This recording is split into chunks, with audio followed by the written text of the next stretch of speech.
kung saan dito pinag-uusapan ang bawat sigalot ng mga residente ng bawat barangay. Dito rin pinag-uusapan ng mga piling hanggang na opisyal na barangay ang mga proyekto para sa kanilang barangay.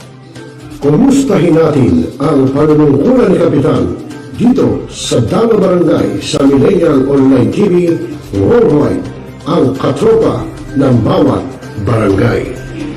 Ating tinatapos ang ating pagpupulong. Maraming salamat po sa inyong pagdalo at tapos na po ang ating session.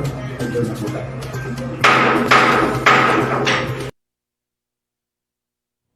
Ikaw ba stress? O may dinaramdam? O gulong-gulo na talaga isip mo?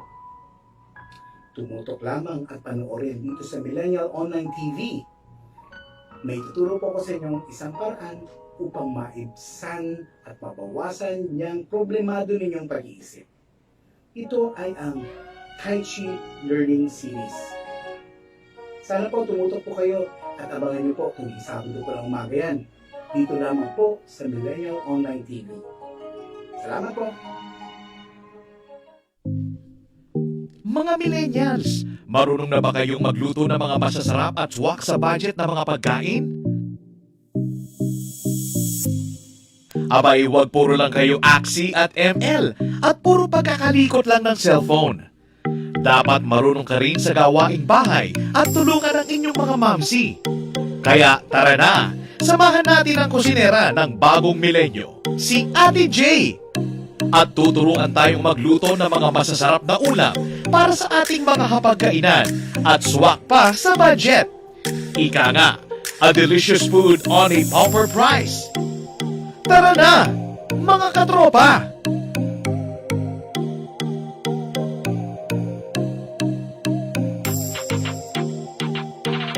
I-type lang sa inyong mga cellphone, sa inyong mga Facebook at YouTube, ang Millennial Online TV. Mga milenyo, pagod ka na ba galing sa trabaho? At gutom na sa maghapong pagtatrabaho? Pero wala kang pagkain sa bahay? Narito na ang sagot, mga katropa. Ang Superman of Lechon, napapawi sa inyong gutom at siguradong mapapa-analyze ka dahil sa tender juicy na jam mo pa at siguradong malinis at bagong katay buhat sa farm. Kaya super masalasa at pangmasa pa. Ano pa hinihintay niyo, mga katropa? Takbo na sa Superman of Panteño Siniluan at bumili na. Baka maabusan ka, katropa.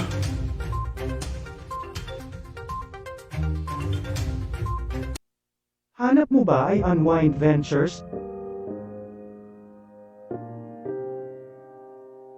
Tara nang mamangha sa mga tanawin.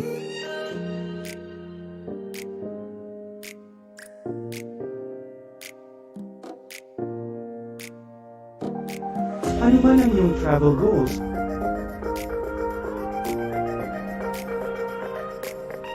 Dadalhin namin kayo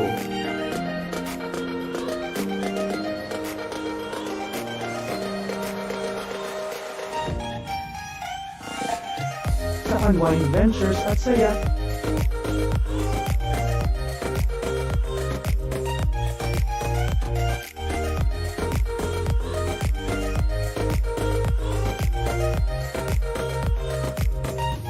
Dito lang sa Wow Biyahe.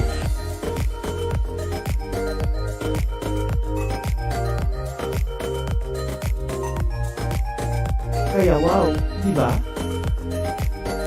Abangan dito lang sa Millennial Online TV.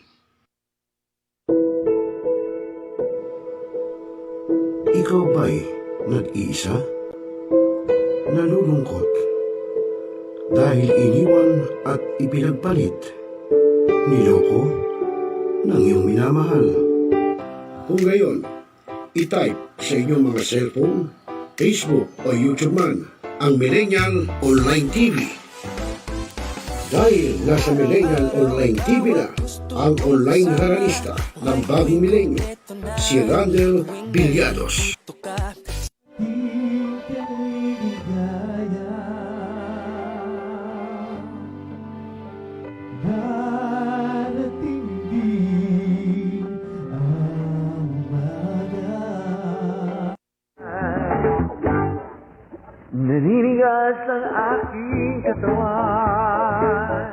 kapag umikot na ang plaka. At haharanahin kayo ni Randall ng iba't ibang awitin para maibsan ang inyong inip at kalungkutan kahit nasaan man kayo. Hanggang sa tumanda. Come on!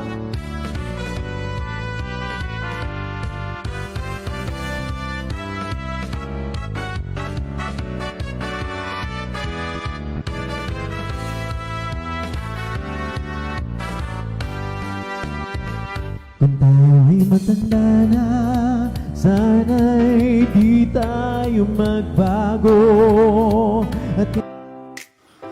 At pwede rin kayong makiduet kay Randall tuwing Sabado ng hapon.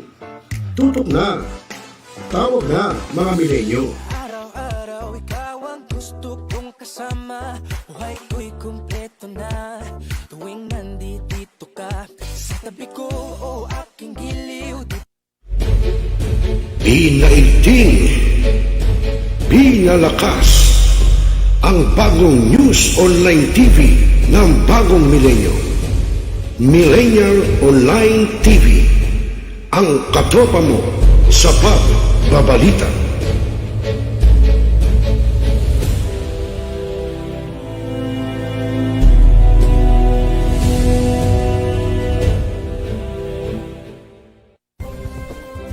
Mga katropa, ako po si Randall Villados, ang online naranista ng bagong milenyo ng Millennial Online TV na nag-aanyaya sa inyo na makikanta, makisaya at tumutok sa lahat ng programa ng Millennial Online TV. I-type lamang sa inyong Facebook at YouTube ang Millennial Online TV. Nood na mga katropa! Ako inyong lingkod, Rosel Lopez, ang inyong katropa, ang inyong kabarangay dito sa Millennial Online TV. Abangan ang ating mga kaganapan dito sa ating bansa at abangan din ang panunungkol ni Kapitan sa ating Dalaw Barangay. Paano nyo kami mapapanood? I-type lamang sa inyong mga cellphone, sa inyong Facebook at YouTube ang Millennial Online TV. Ano pa hinihintay nyo mga katropa? Like, subscribe, at share na. Okay mga katropa? Mga katropa, ako po si GHAZI Sarip, ang inyong tagapaghatid ng balita sa bagong milenyo na nag-aanyaya sa inyo na tunghayan ang aking mga pag-uulat at tumutok sa lahat ng programa dito sa Millennial Online TV. I-type lamang sa inyong Facebook at YouTube ang Millennial Online TV. Nood na mga katropa! Pinaigting, pinalakas ang bagong news online TV ng bagong milenyo. Millennial Online TV, ang katropa mo sa pagbabalita.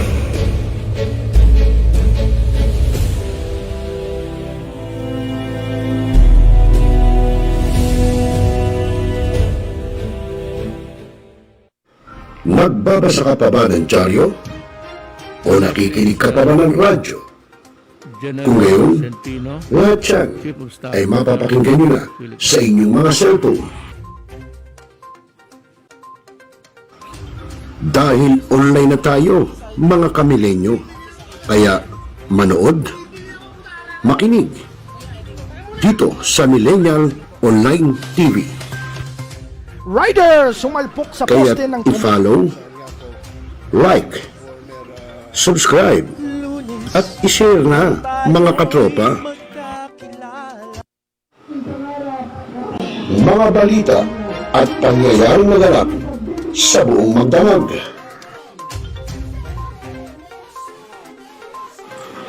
Ihimayin, tatalakayin, ibabalita, ngayon na, dito lang sa Millennial Online TV News Recap.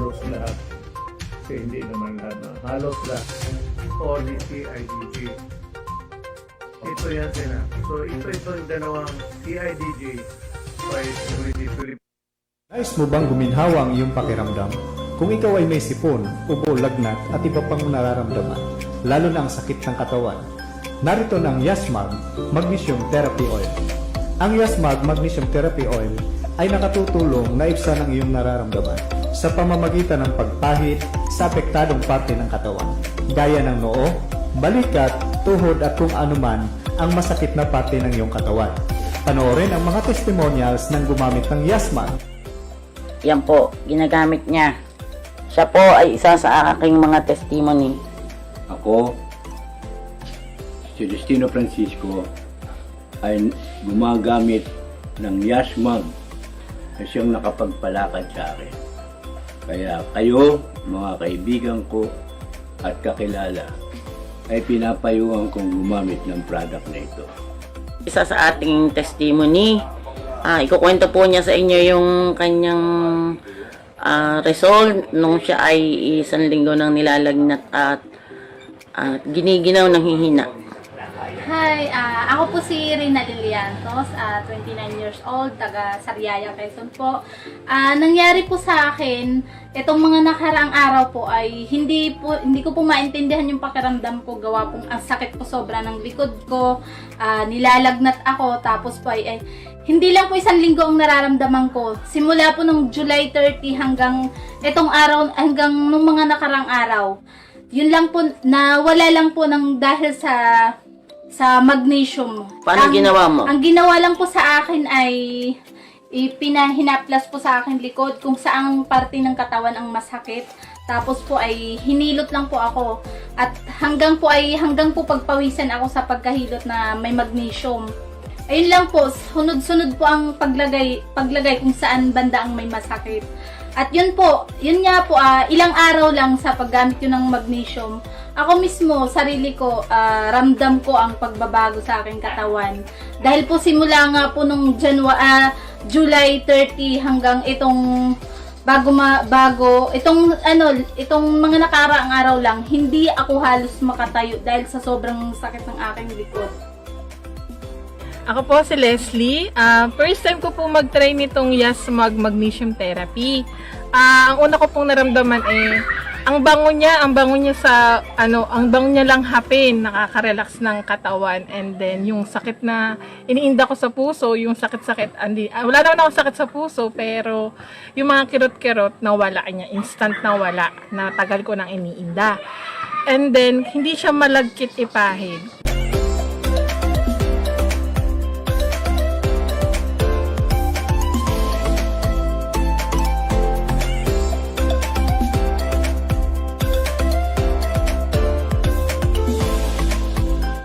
Now,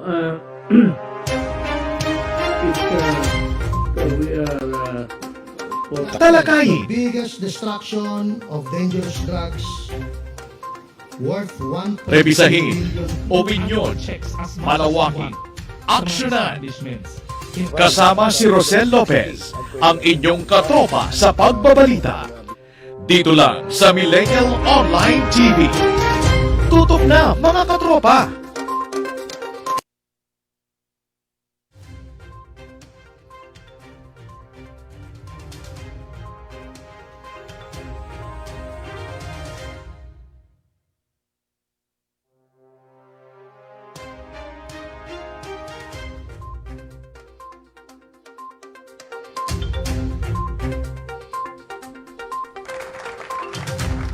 Magandang hapon, Pilipinas at siyempre sa buong kapuluan.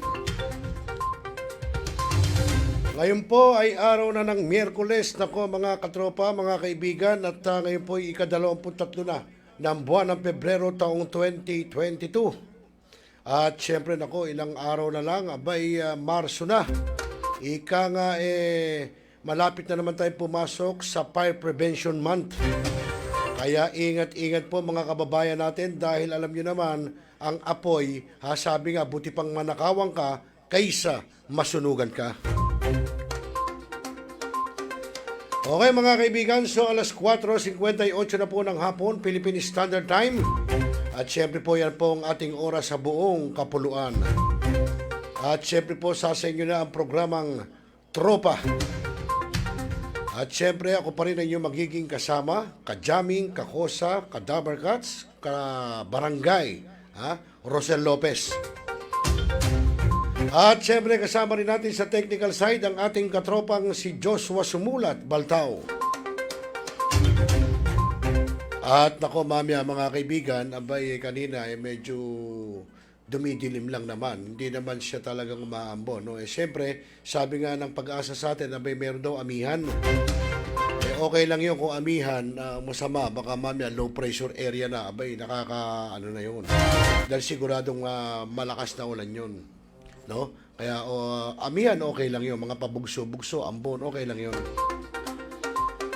Okay, so yun mga kaibigan, mamaya ihatid po sa atin ang ating katropang si Ginoong Alzar Aurelio, ang weather specialist po ng DOST Pag-asa. Yung pong lagay ng ating panahon, no? Itong araw na ito po yung bulletin, kaninang umaga, hanggang sa mga oras na ito. Mamaya lang po yan.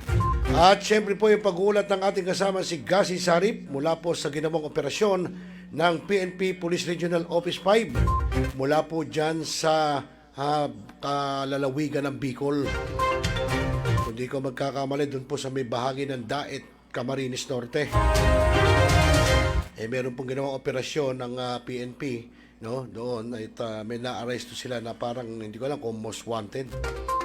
Mamaya malalaman natin yan mga katropa at mamaya sa pag-ulat po ni GHAZI Sarip. At syempre, yung pong ginawang pandesal forum dyan po sa Quezon City kung saan ay tinalakay doon yung nangyayaring Ukraine crisis. Abay nako, ano ba nangyayari sa ating mundo? Sabi nga ng HWPL, kailangan world peace. Kailangan may unity. Hindi lang po itong ating bansa, kundi dapat buong mundo. Buong bansa dapat may unity.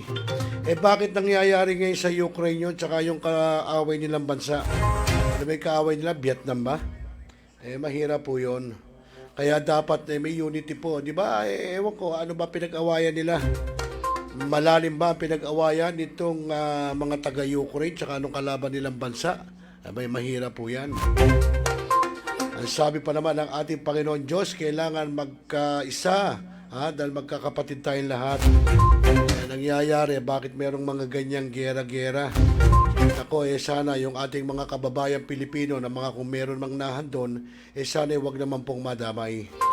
O kaya naman, ang gawin po ng pamunuan nila ay paalisin na nila, pabalikin na nila ng Pinas. No, para naman wag nang madama yung ating mga OFW ron. Awa-awa naman, kaya po nagpunta dyan niya sa bansang yan, para po maghanap buhay para sa kanilang pamilya. Pero kung ganyan naman mangyayari at malalagay po sa hindi maganda, may kawawa. Well, bueno, kailangan nating ipagdasal, ipanalangin, no, yung ating mga kababayan dyan. Hindi lamang yung ating mga kababayan, kundi siyempre yung mga mismong naninira dyan sa Ukraine, no, tsaka dyan sa kanilang kalabang bansa. Abay sana'y sila'y dampian at hawakan na mapagpalang kamay ng ating Panginoon para po mamulat sila at iwasan na nila at itigil na nila ang kanilang bangayan, ang kanilang gera. Dahil po marami pong mamamatay, maraming malalagas, no, sa magkabilang panig. Yun nga, hindi naman dapat mangyari. Sana wag nang humantong sa ganon. Okay, so magandang hapon sa ating mga katropa. No? Muna ko nakita dyan si Kagawad Sanidad at Pineda. Yung ating katropa, yung ating kakiwanyas, yung ating katalpakan. Boss, baka pwede namang makahiram dyan. Medyo nasaid tayo eh. Kung pwede lang naman. At ganyan si Ma'am Rona Ramos ng Barangay Katmon dyan sa Malabo. Magandang hapon. Pasensya na Ma'am Rona dahil wala na doon yung hindi sumasagot. Hindi ko alam kung nandun pa yung doktor pero sabi mo, okay naman na. Okay, nako, alas 5:03 na ng hapon mga kaibigan, Philippine Standard Time. At syempre po, nako, mamaya tatalakayin natin yan. Ano ba, kasi may mga panelists po doon sa forum, no, na pinangunahan po ni Sir Wilson Lee Flores, kaya siya po naging moderator. Nandun din si dating Senador Nikki Coseteng at iba pa hong mga bisita. Mamaya malaman natin kung ano kanilang mga pananaw sa mga nangyayaring crisis doon sa Ukraine. At anong epekto, anong impact niyan sa Asia, sa Asia, anong impact, malaman natin. Pero ngayon po mga kaibigan, alamin na natin ang lagay ng panahon buhat sa ating katropang si Alzar Aurelio, ang weather specialist po ng DOST Pag-asa, kung ano ang lagay ng ating panahon, baka mamaya may bagyo na. Alamin po natin.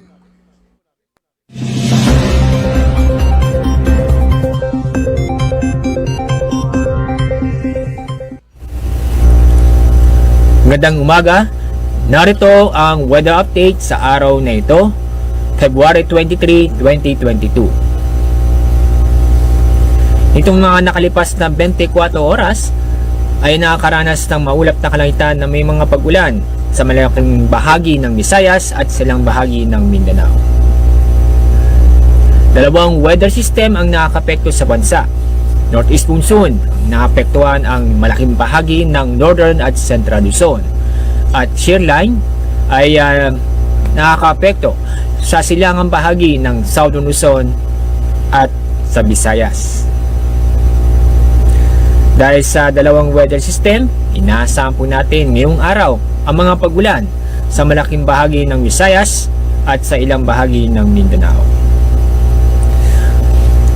Bukod dito, wala po tayong binabantayan o na-monitor na low pressure area o bagyo sa loob at sa labas ng ating Philippine Area of Responsibility. Sa araw nito, dahil sa shear line, makakaranas ng maulap na kalangitan na may mga kalat-kalat na pag-ulan at thunderstorm. Sa Cagayan Valley, kasama na rin ang Mimaropa, Bicol Region, Quezon, at Aurora. Pag-iingat o maging alerto po tayo at mag-ingat dahil sa araw nito inaasahan po natin mga pag-ulan na posibleng magdulot ng pagbaha o pagguho ng lupa.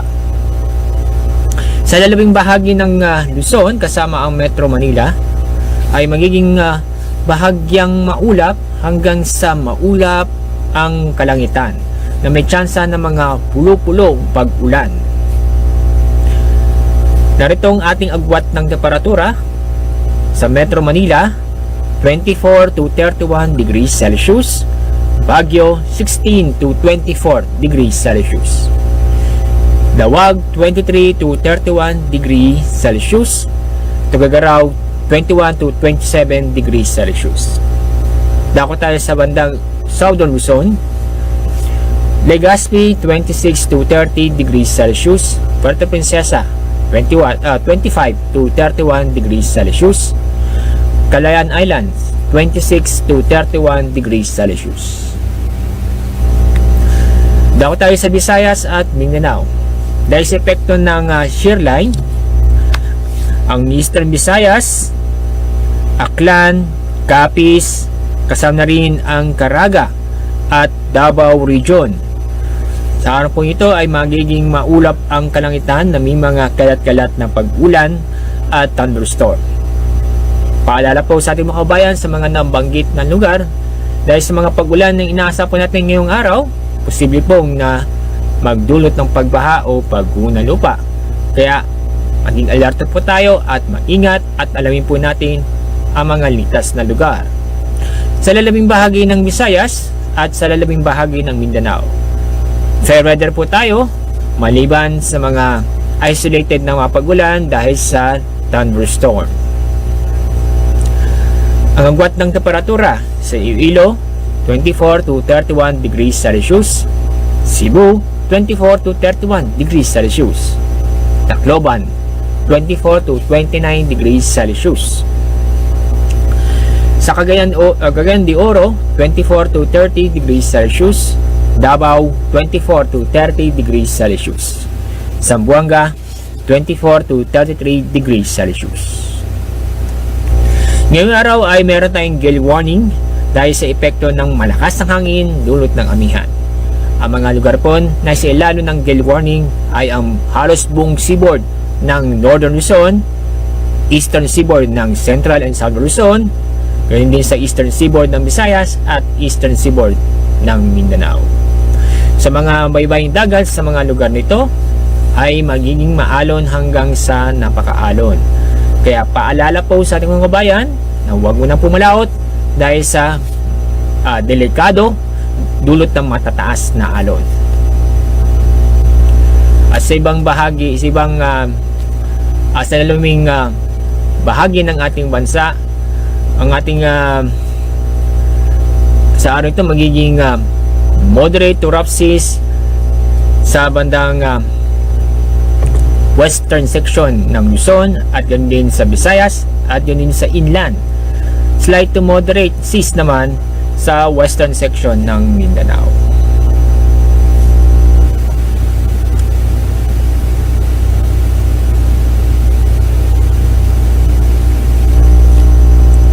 Sa susunod na 3 araw, mula February 24 hanggang February 26, magpapatuloy ang maganda at maliwas panahon sa susunod na 3 araw sa Metro Manila. Maliban lang po sa mga isolated na may hinang pagulan dahil sa amihan or northeast monsoon. Ang pinamataas sa antas ng temperatura ay 31 to 32 degrees Celsius. Dahil sa amihan, sa susunod 3 araw, maganda at maliwas sa panahon ng mga ranasan sa ating mga kabayan sa Baguio City. Asahan din po natin ang mga isolated na may hinang pagulan. Pinamataas sa antas ng temperatura ay 24 o 23 to 24 degrees Celsius. Sa Legazpi City, ngayon po maulat ng kalangitan na may mga kalat na pagulan at thunderstorm. Pero inasa po natin bukas, Thursday, at magpapatuloy sa Friday at Saturday, maganda at maliwas sa panahon ang ating inaasahan maliban sa mga isolated na may hinang pagulan. Forecast maximum temperature ay 31 degrees Celsius. Sa Metro Cebu, sa loob ng 3 araw, fair weather po tayo, maliban lang po sa mga isolated na pagulan dahil sa thunderstorm. Ang ating mga pinamataas na temperatura sa mga araw nito ay 31 to 32 degrees Celsius. Sa Metro Davao, sa sunod 2 araw, magpapatuloy ang maulap na kalangitan ng may mga kalat-kalat na pagulan at thunderstorm. Pero sa Sabado, February 26, magiging maganda ang panahon o inaasa po natin na gaganda ang panahon sa araw ng Sabado, maliban lang po sa mga isolated na pagulan. Pinamataas ang taas ng temperatura sa mga araw nito ay 31 to 32 degrees Celsius.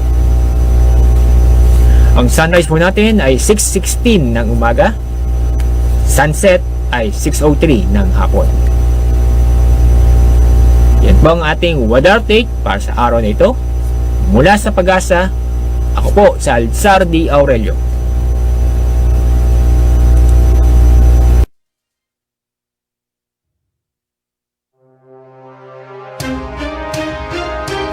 Ayon, maraming salamat sa iyo, Ginoong Alzar Aurelio, ang ating weather specialist po ng DOST PAGASA.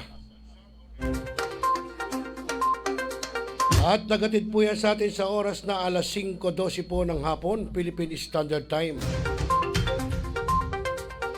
Ayan, makita nyo mga kaibigan at amihan, wala tayong bagyo, wala tayong kung ano man, no? Yan ay amihan lang. Kaya ganyan po ang ating sitwasyon ng ating klima, ng ating weather. Weather. Okay, so mga kaibigan ako, magandang hapon sa aking kabatchmate na si Bimbo Soteco po, na siya po nagtatrabaho po dyan sa sangay ng Land Transportation Office, dyan po sa Caloocan. At siya po ay examiner dyan sa Land Transportation Office sa Caloocan. Mate, bukas nga pala pupunta kami dyan, yung sinasabi ko sa iyo na kukuha ng lisensya. Sasama ko dyan bukas. Saan dyan ka pa bukas? Huwag mo sabihin sa akin wala ka, loko. Pupunta ako bukas.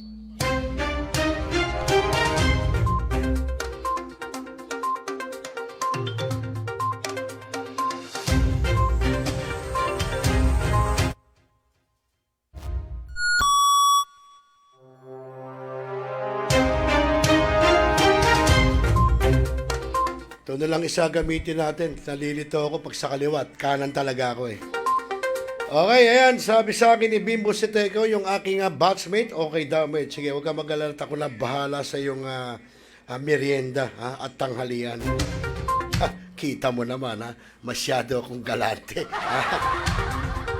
At magandang hapon din sa ating kaagila, si Kuya Ricky Del Rosario po ng Malabon PNP. At ganyan din ang ating ka-brother, no? Si Arnel De Los Reyes ng Department of Environment and Natural Resources o DENR.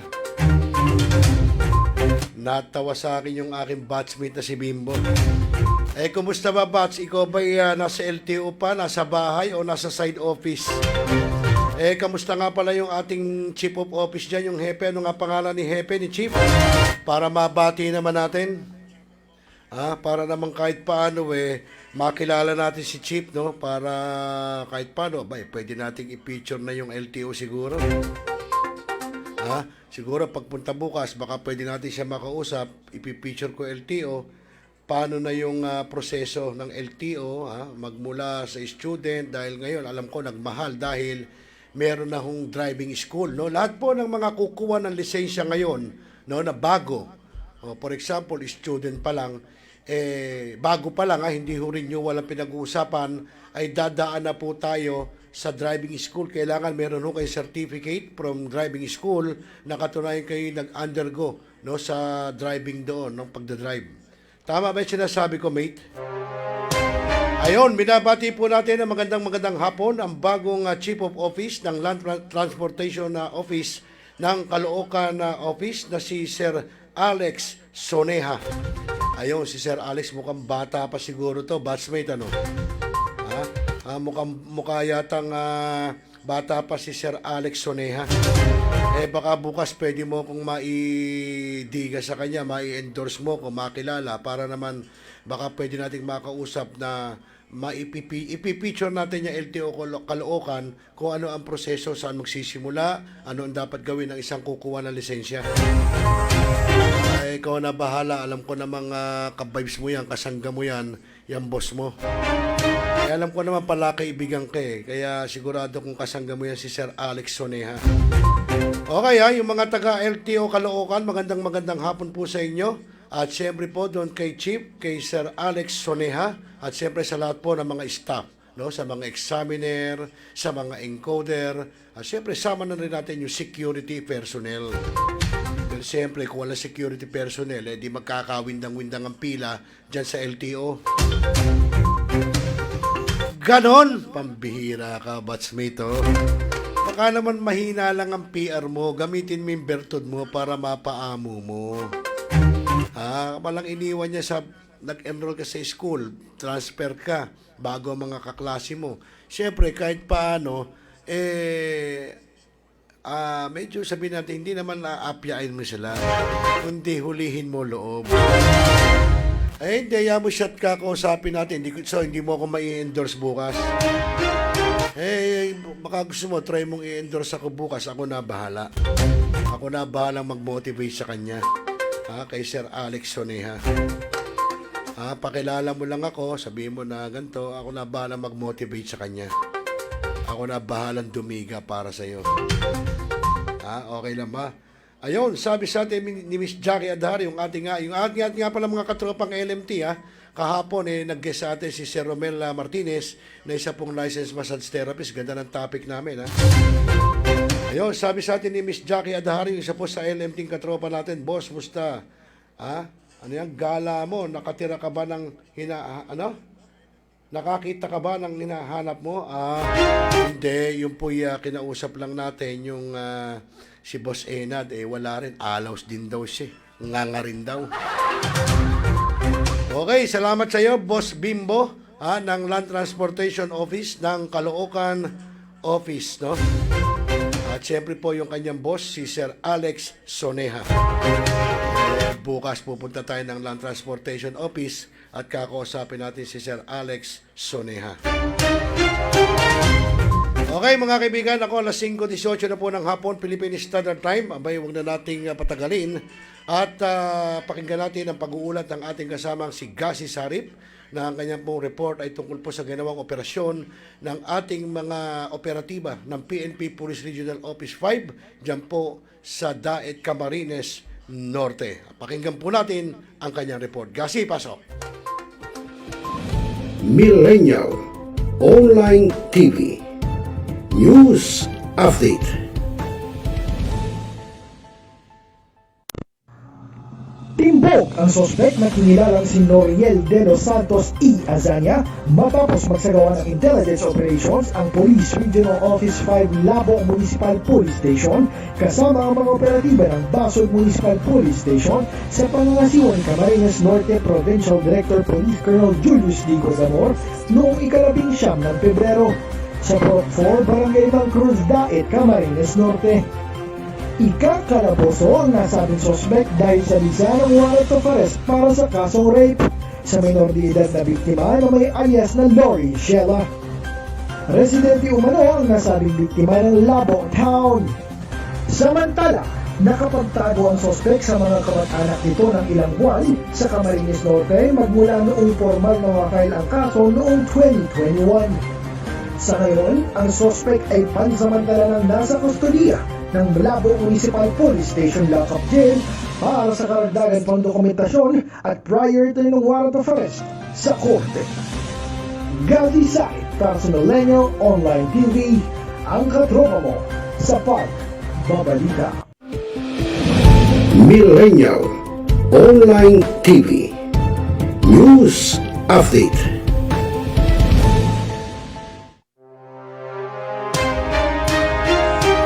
Okay, maraming salamat sa iyong pag-uulat, GHAZI Sarip. At nagatid po yan sa atin sa oras na alas 5:20 ng hapon, Philippine Standard Time. At sabi ng aking batchmate, thank you raw. Boy, huwag ka mag-thank you, batch, dahil bukas mag-uusap pa tayo dyan. Ha? Kaya abangan mo kami. Ha? Bukas na ba ng alas 7 LTO, batchmate? Ha? Bukas na ba ng 7 o'clock? Okay, at magandang hapon din, nakok si Mikulim Yadim. Anong sabi niya? Long time no watch, kamillennial. Kabababa lang, galing bundok. Saan ka bang bundok nang galing, Mikulik Yadim? Sa bundok ba ng Tralala? O sa bundok na Sierra Madre? O sa bundok na Susundalaga? Ha? Saan ba? Okay, nako mga kaibigan, ito yung ating mga katropa na sa bagay ngayon ko lang nakitang ulit nag-watch itong si Mikulit Yadim no, Joshua, no? Matagal-tagal nang hindi rin to nag-watch sa ating program. Yung pala, galing pala ng bundok Tralala. At least, galing ka ng bundok, nakapag-relax ka, ha? Nakapag sa ka na sariwang hangin. At higit sa lahat, wala ka bang uwing yung mangyan? O kaya igorot. Okay, nako yan mga kaibigan, tulad na sinabi natin sa inyo kanina, ay yun nga pala binabati natin yung ating kaagila, no? Si Magas Gakusana, ngayon po ay nagka-problema.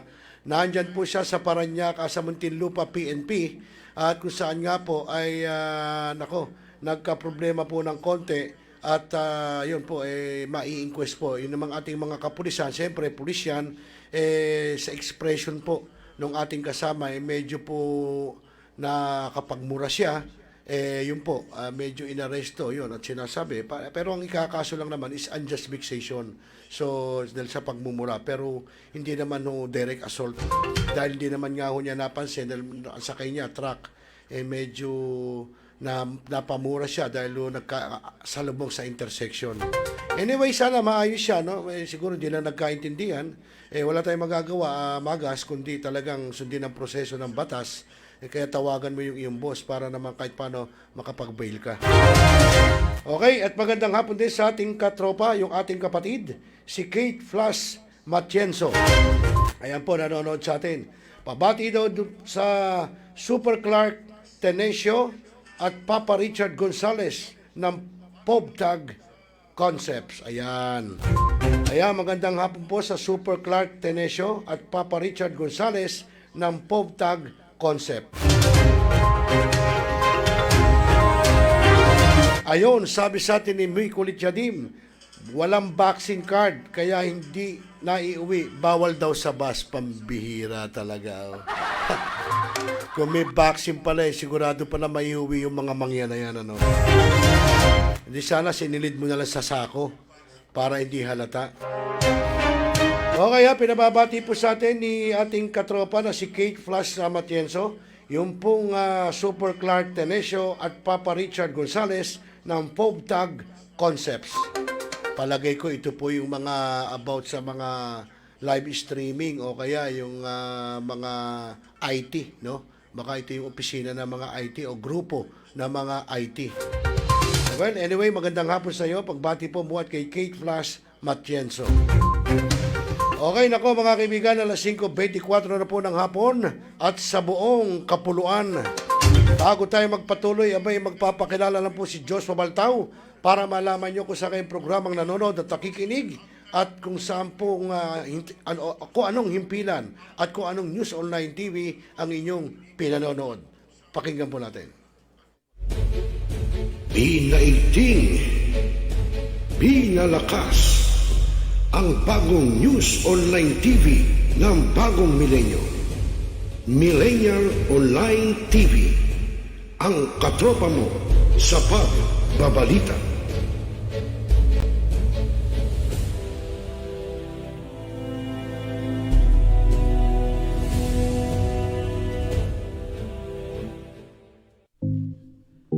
Mga millennials, marunong na ba kayong magluto ng mga masasarap at swak sa budget na mga pagkain?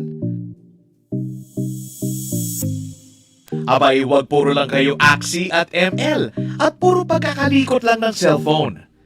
Dapat marunong ka rin sa gawaing bahay at tulungan ang inyong mga mamsi.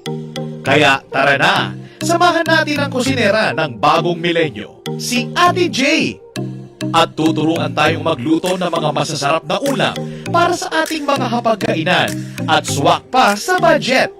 Ika nga, a delicious food on a proper price. Tara na, mga katropa!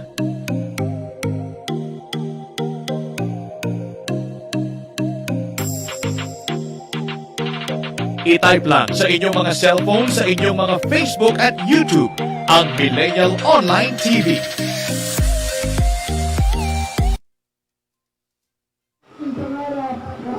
Mga balita at pangyayaring naganap sa buong magdamag.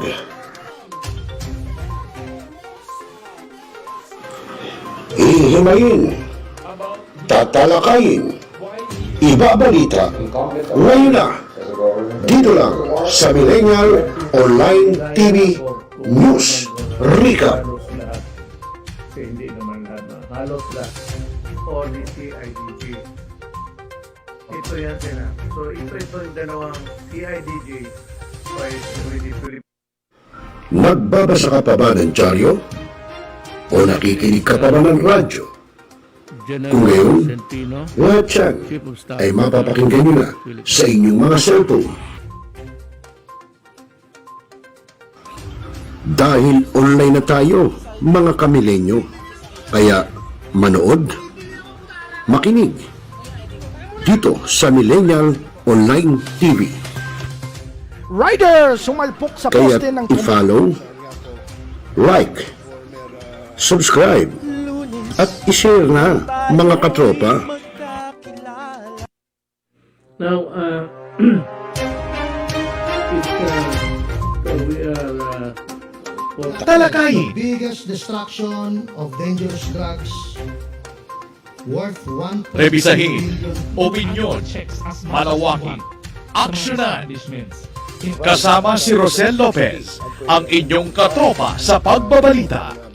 Dito lang sa Millennial Online TV. Tutok na, mga katropa!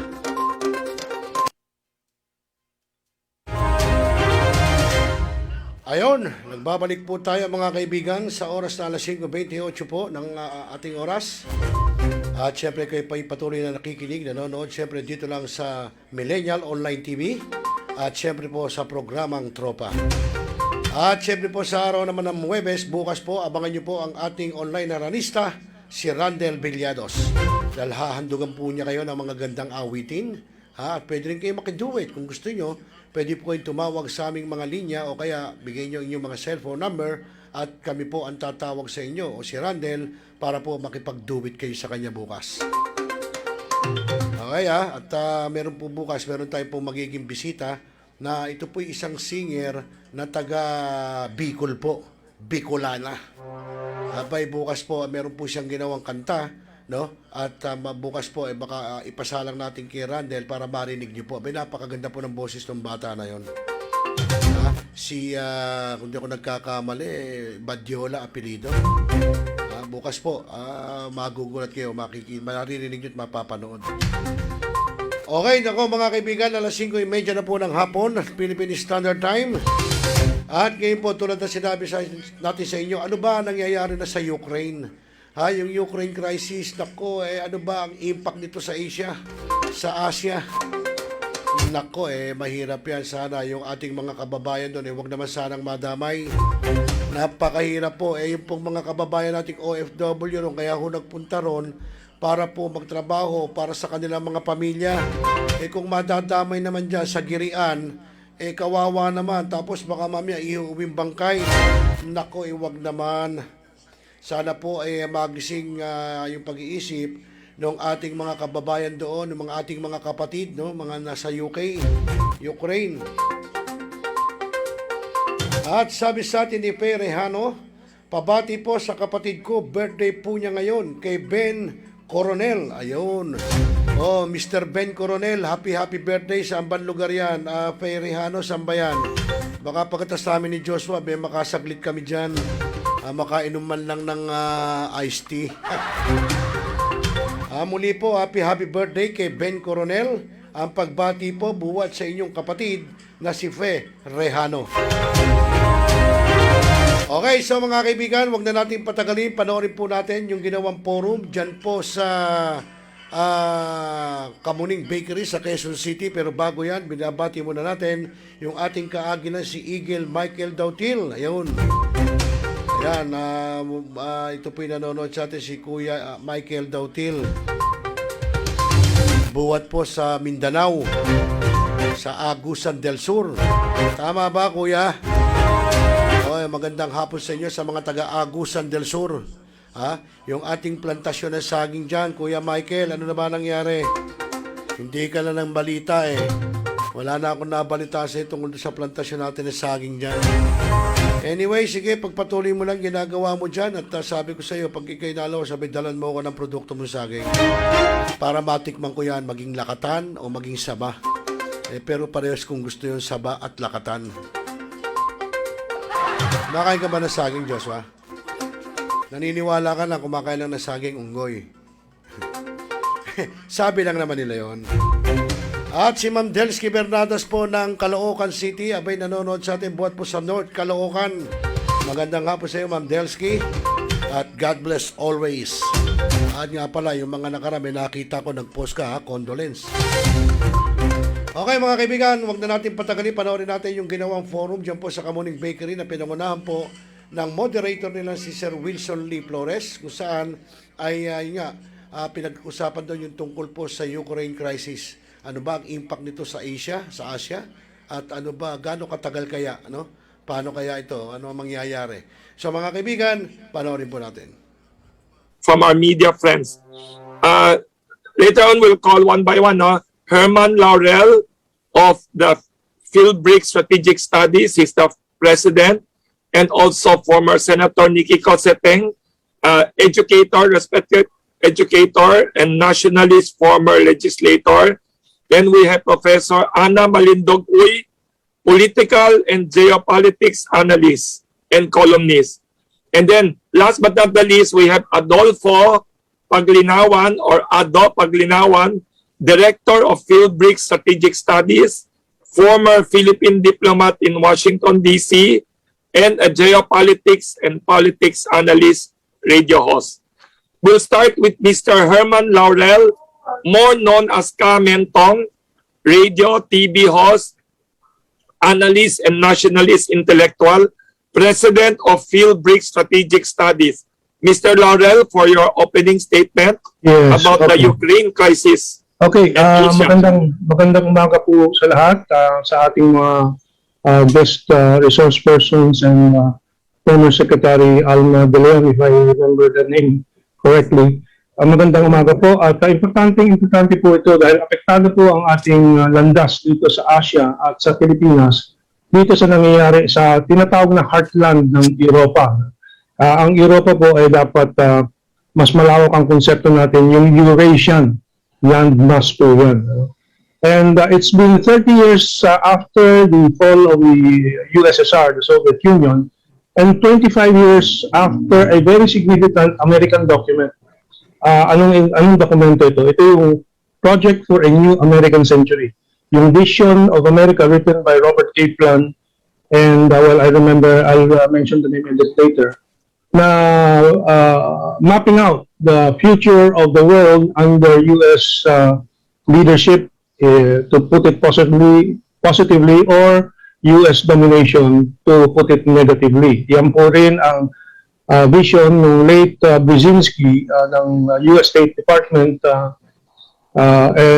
So, yan po ang dahilan kung bakit nangyari yung 9/11, September 9/11 terror attack, war on terror, attack on Afghanistan, which we see 20 years later, still had its after effects, attack on Iraq. Both countries had nothing to do with the 9/11 September terror attack on New York, but they used that as an excuse to launch their new Pearl Harbor and their attack on the world.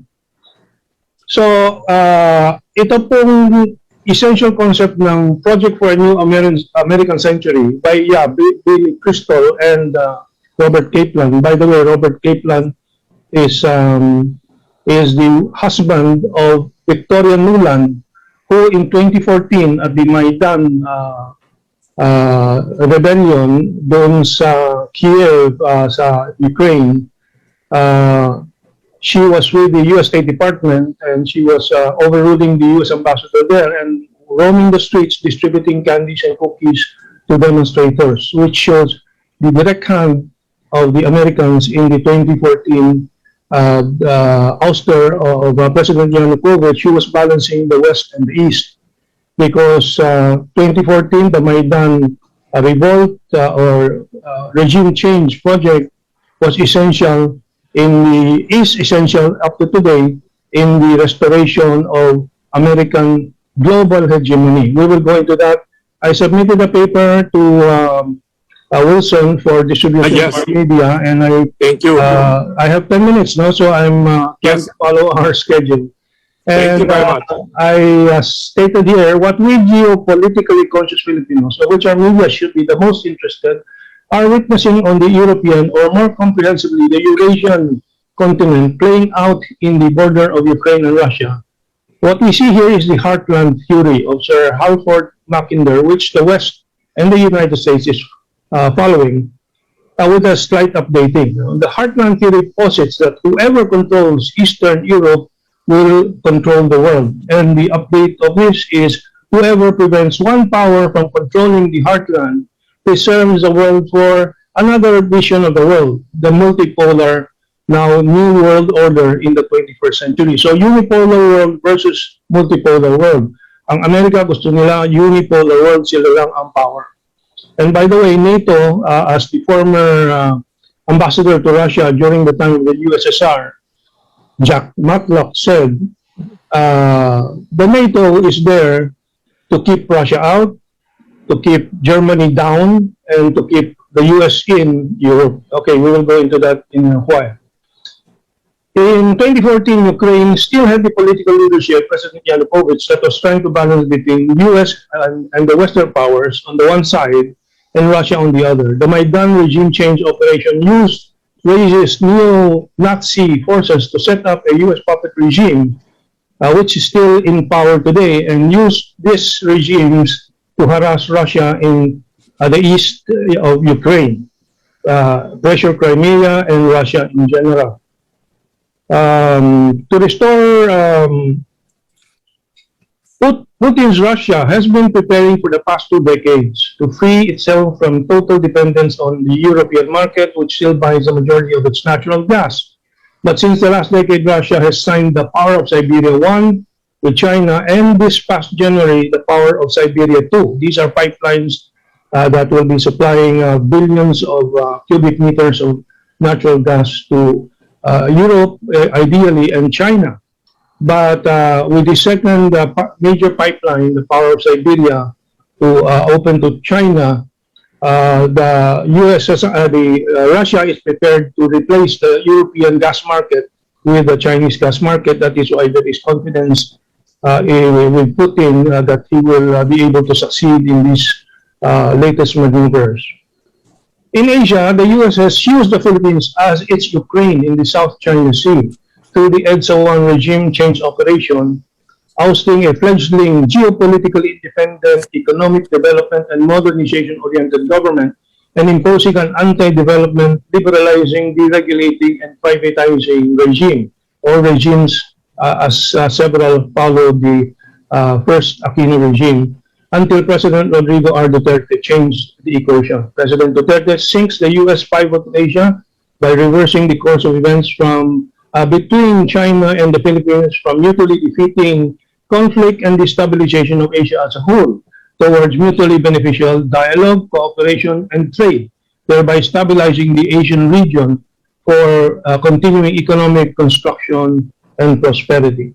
Filipinos should begin to comprehend and assist in building the one world, one family vision that the recently ended Beijing Winter Olympics exalted as its closing message. Still, there are some of what I call American Manchurian candidates and officials seeking to restore U.S. warmongering. It's now 10:12, so I think I have two minutes more. So I want to elaborate just a little more. The unipolar world project of the U.S. had two major moves this past 2.5 or maybe even 3 decades already. The war on terror, of course, was there, but that's in the background now since we're focusing on Ukraine.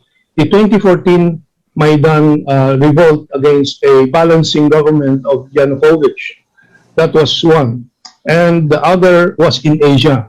And that was the pivot to Asia. The U.S., the United States, perceiving that it was essential now for it to move 60% of its military forces to Asia to counter China and suppress China's rise. China's vision is not a unipolar world for itself. It has kept on repeating the past 10 years.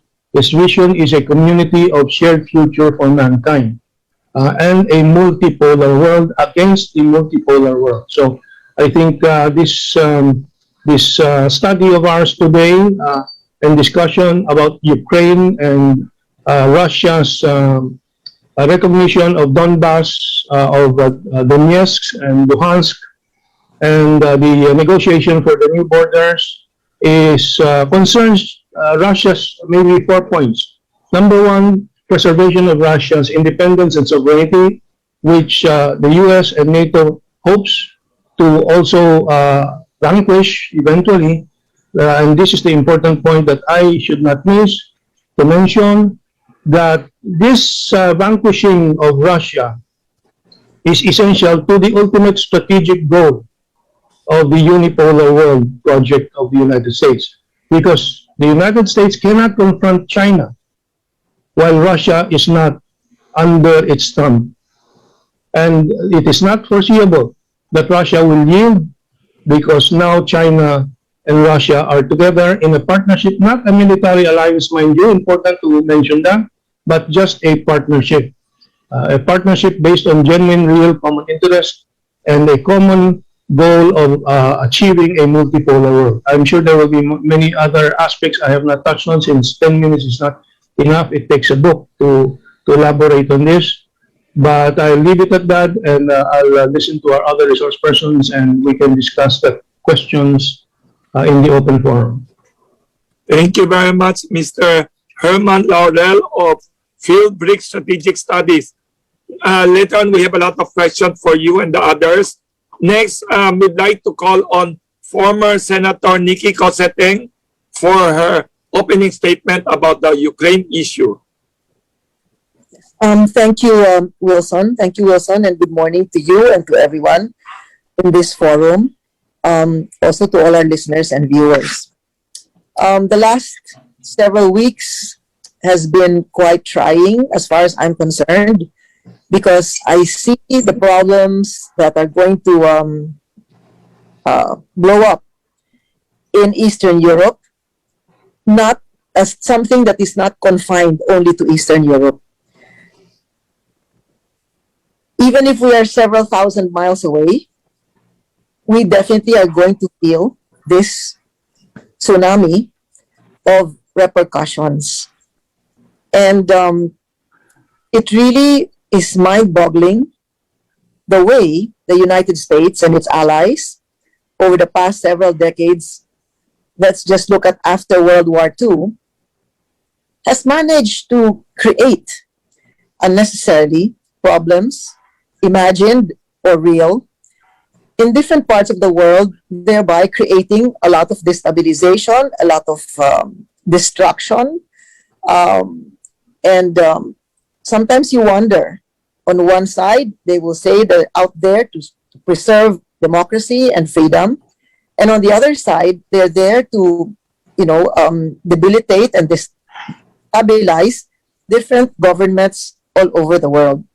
We know this because of, as we all know, the presence of thousands of military installations of the United States. We know this because they manage to be everywhere, and the so-called enemies are nowhere near them. So that alone, you can see that kind of an attitude, which I don't really, which I consider a balance of terror that they would like to create, so-called terror. So we wonder really why seemingly the United States does not allow individual countries and cultures to flourish in their own turf, and they would be there to mess up things. Sometimes you wonder why really why does this great interest in the Ukraine? I'd like to see it for a large part because of the resources that Ukraine has in its territory. The coal reserves are a good maybe 200 to 400 years of coal reserves. Considering that they have less than 1% of the world's population, they have this much resources. They have like 27 billion tons of iron ore, which is definitely a resource that not very many countries have. In natural gas, they also have over 1 billion cubic meters of natural gas. They have manganese, they have oils, they have granite, and all different kinds of building materials. But the list is unbelievably long. Nickel, titanium, manganese, name it. It's there. Copper alone, they have 25 million tons, and uranium, 45,000 tons. So we wonder, really, because this is not being discussed. So is it really this resource that they want to stick their fingers into the cookie jar, so to speak? So I would like to think that to believe the line of the United States that Russia is moving, Russia has put in so much of their armed forces and military resources in the area. Somehow, the back of my mind, I'm still thinking where the Russian troops are is actually their place, their country. They're not actually on top of anyone else, by the same token, the United States cannot say so because, other countries around the NATO countries have their own forces elsewhere in the area. So sometimes you really wonder.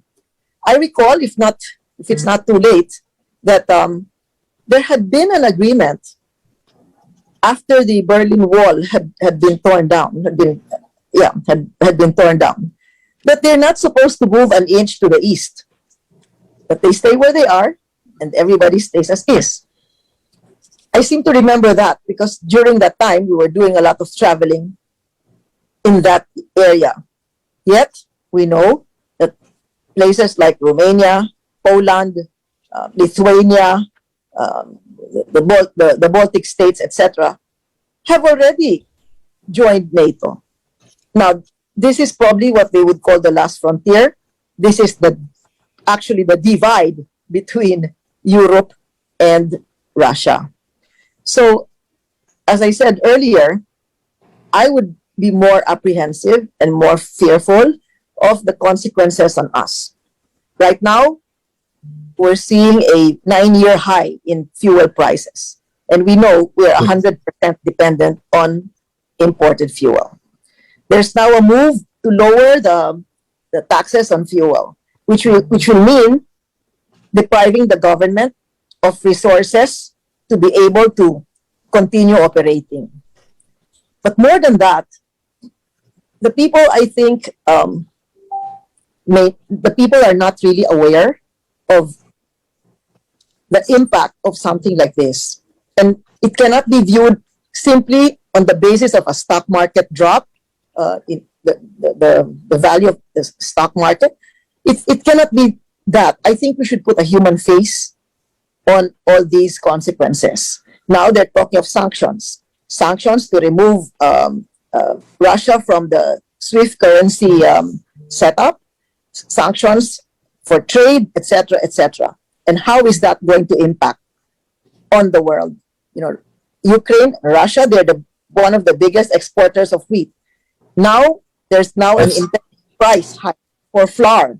When flour goes up, food prices go up. So this is just how I want to see this, because I think that Mr. Laurel and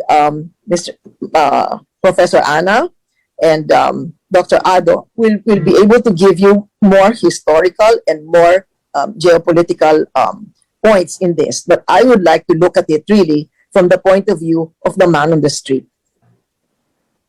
Thank you very much, former Senator Nikki Cossetting, for very comprehensive opening statement, very thought-provoking. Thank you very much.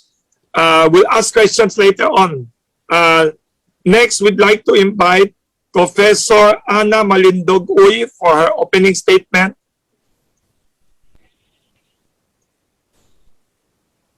Miss Ana? Yeah. Yes. Yes. Professor. Okay. Can you hear me? Yes, very clear. Thank you. Thank you, Wilson. Good morning to all, and thank you for attending this online public forum on the Ukraine crisis, analysis and lesson, and what lessons can we draw from this for Asia and the Philippines. The current military standoff in Ukraine somewhat mirrors one of the most frightening and nerve-wracking episodes of Cold War, and that's the Cuban Missile Crisis, where leaders of the United States and the Soviet Union was engaged in a tense and stressful 13-day political and military standoff in October 1962 over the installation of the nuclear-armed Soviet missiles in Cuba, just 90 miles away from the U.S. shores. The U.S. then was prepared to use military force if necessary to neutralize the said perceived threat to its national security, in the same manner that Russia now is somewhat prepared to use military force as its last resort and accordingly as an act of self-defense to neutralize the perceived threat to its national security. For Russia, Ukraine joining NATO with the possibility of a missile system, military bases, and strike weapon system installation on a bilateral basis with Ukraine is an existential threat for Russia. If one is aware of the particulars and complexities of the Cold War, the Cuban Missile Crisis was a geopolitical tension during that era caused by the Soviet Union's reaction to the deployment and installation of missiles in Turkey by the United States. Hence, in the same manner that the world is now very much worried about the unpredictability and volatile situation in Ukraine, which could spark another world war if the West and Russia will not be able to strike a compromise, many people across the world, even us Filipinos, just like in the time of Cuban Missile Crisis, are troubled and apprehensive on the possibility that the world is on the brink of a nuclear war. This is not a conventional warfare only, no, if in any case a war breaks out. Obviously, NATO's expansionism seems to be the cause of the current military impasse over Ukraine between Russia and the West. Russia sees NATO's expansionism towards its borders, particularly the prospect of Ukraine's being a member of NATO, as alarming and threatening to its national security. On the other hand, it is evident that the Russians have legitimate security concerns that the West must come to terms with and respect if the world is to avoid another world war. To ensure its national security, Russia demands, they claim and they demand an assurance from the West that Ukraine would never be part of NATO, for US forces to withdraw its forces in Eastern European countries that are already part of NATO and to implement the 2015 ceasefire agreement in Ukraine. Instead of dismissing the legitimate security demands of Russia and threatening Russia, and actually it's not only threatening, I think they're imposing already sanctions as coercive measures, diplomatic efforts should be pursued further to de-escalate tension to resolve the military standoff in Ukraine. Also, sensationalizing the Ukraine crisis and hyping up the rhetoric of a Russian invasion will not help stabilize the situation in Ukraine. All parties should resolve their differences through dialogues, negotiation, and explore all diplomatic channels at their disposal to de-escalate tension. The world cannot afford another world war, much more the possibility of a nuclear war. What are the lessons we can draw, especially for the Philippines? If one will closely observe the situation in the ongoing tug-of-war between the US and Russia over Ukraine, without discounting the role of NATO, but taking into consideration that NATO, more often than not, follows the lead of the US, then Ukraine is a pawn in the geopolitical maneuvers of the US because of its strategic geographical location, in the same manner that the Philippines will most likely be a pawn of the US in its rivalry with China for supremacy, dominance in the Indo-Pacific region. Thus, our national, political, and military leaders must be more discerning, prudent, and careful in how they position the country amidst geopolitical tension and realities surrounding the region and even beyond it. The Philippines should avoid following the footsteps and avoid the fate of Ukraine. The country should refuse and prevent at all costs the possibility of being a proxy or a pawn of any superpower in their proxy wars. The Philippines must avoid being used as a pawn by any superpower to encircle another superpower. We should avoid being in the front line of any military confrontation and competition consequential to the power struggle of superpowers, which in the first place is not our own making, and it's not for our and it's not to our advantage, and that's not the country's core national interest. On the other hand, amid the volatile and ever-changing geopolitical realities worldwide, particularly in our region, ASEAN must remain a region of peace, progress, and stability, and it should remain a nuclear-free zone. Likewise, and most importantly, ASEAN member state must be consistent and steadfast in upholding ASEAN centrality, meaning ASEAN's role in the regional security architecture, regional order, and power dynamics between and among external powers that have interest in the region. No doubt, the world is once again haunted and troubled by a threat of a bloody West-East military confrontation and conflagration, which is threatening not only the promotion and proliferation of world peace, security, and prosperity, but the very survival of humankind. This issue is not only an issue about military, this is also economic, as what former Senator Nikki Kusuting have said. No, when there's a war, of course, the first thing is oil price. Definitely, the oil price would shoot up, and then everyone is affected. Once again, I think we live in interesting times, and I hope that world leaders will have a genuine interest of humanity in their hearts when the time of reckoning finally arrives. Once again, ladies and gentlemen, a pleasant morning to all. And yes, I also sent my statement to Mr. Wilson to be, if the media people are interested. Thank you very much. Thank you very much. Thank you very much, Professor Ana Malindog Uy. Next, we'd like to invite, very thought-provoking, all your analysis. I couldn't wait to ask questions from the media. And last but not the least, former Philippine diplomat in Washington, D.C. and radio host, analyst, T.R.O.P.A Aglinawan for his opening statement. Good morning to all. Good morning, Wilson. I have provided the chat box with a link to my paper, and those of you who want to print it can do so.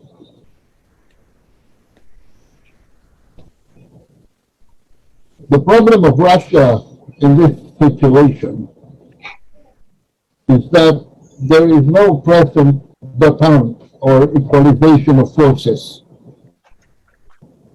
in the area of engagement. NATO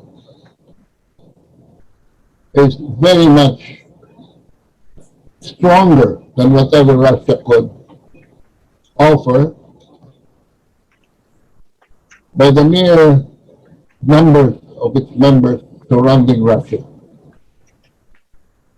But it is said that the best weapon in the art of war is the element of surprise. I was not surprised at all, however, when Russian President Vladimir Putin decided to recognize the independence of the two separatist regions in eastern Ukraine and plant peacekeeping boots on the ground there. Of course, this has drawn the condemnation in the U.S. especially, and some of its Western allies, NATO too, but I was terribly surprised at the reaction of the United Nations.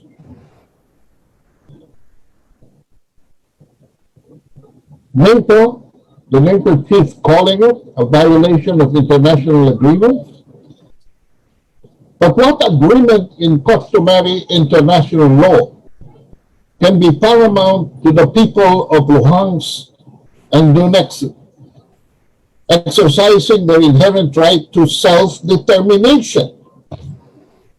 The test of sovereignty here by these two former regions of Ukraine can easily be proven and cast in stone, first through a plebiscite, and second, because with the help of Russia, they can enforce their will over the territory.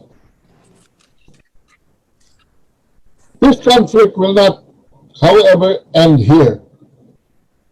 I have mentioned in many discussions since 2014, when the Orange Revolution came about, funded profusely by U.S. NGOs, one of which was Umidiar Network, that the template which Crimea did, voting out as an autonomous region of Ukraine, proclaiming itself as an independent state and joining the Russian Federation, would not stop the animosity, especially with the CIA and the MI6 operatives intervening.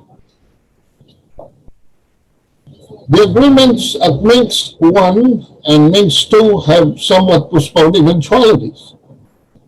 This issue will lag for another decade or so. So Putin must be proactive because nobody can trust NATO, and more so nobody can trust the United States, its puppeteer. The UN is a better fit here than NATO. But the US and NATO have already broken their 1991 word to Mikhail Gorbachev prior to the disintegration of the Union of Soviet Socialist Republics, that they will not recruit former members of the Warsaw Pact of 1995 signatories. Now, Ukraine is being recruited by NATO to improve its encirclement of Russia. As I have said earlier, it was best to teach Ukraine a permanent lesson. Putin should encourage Luhansk and Donetsk to perform their act of self-determination after the 24 so-called Orange Revolution, patterned after the Philippines EDSA, complete with American infiltration, funding, and false promises, but sans the violence. If Ukraine does not yet behave, then Donetsk should infect secessionism further to Zaporizhia and Kherson, to eventually completely deny Ukraine of access to the Sea of Azov in the east, where Ukraine had occasionally challenged the Russian Navy based in Crimea.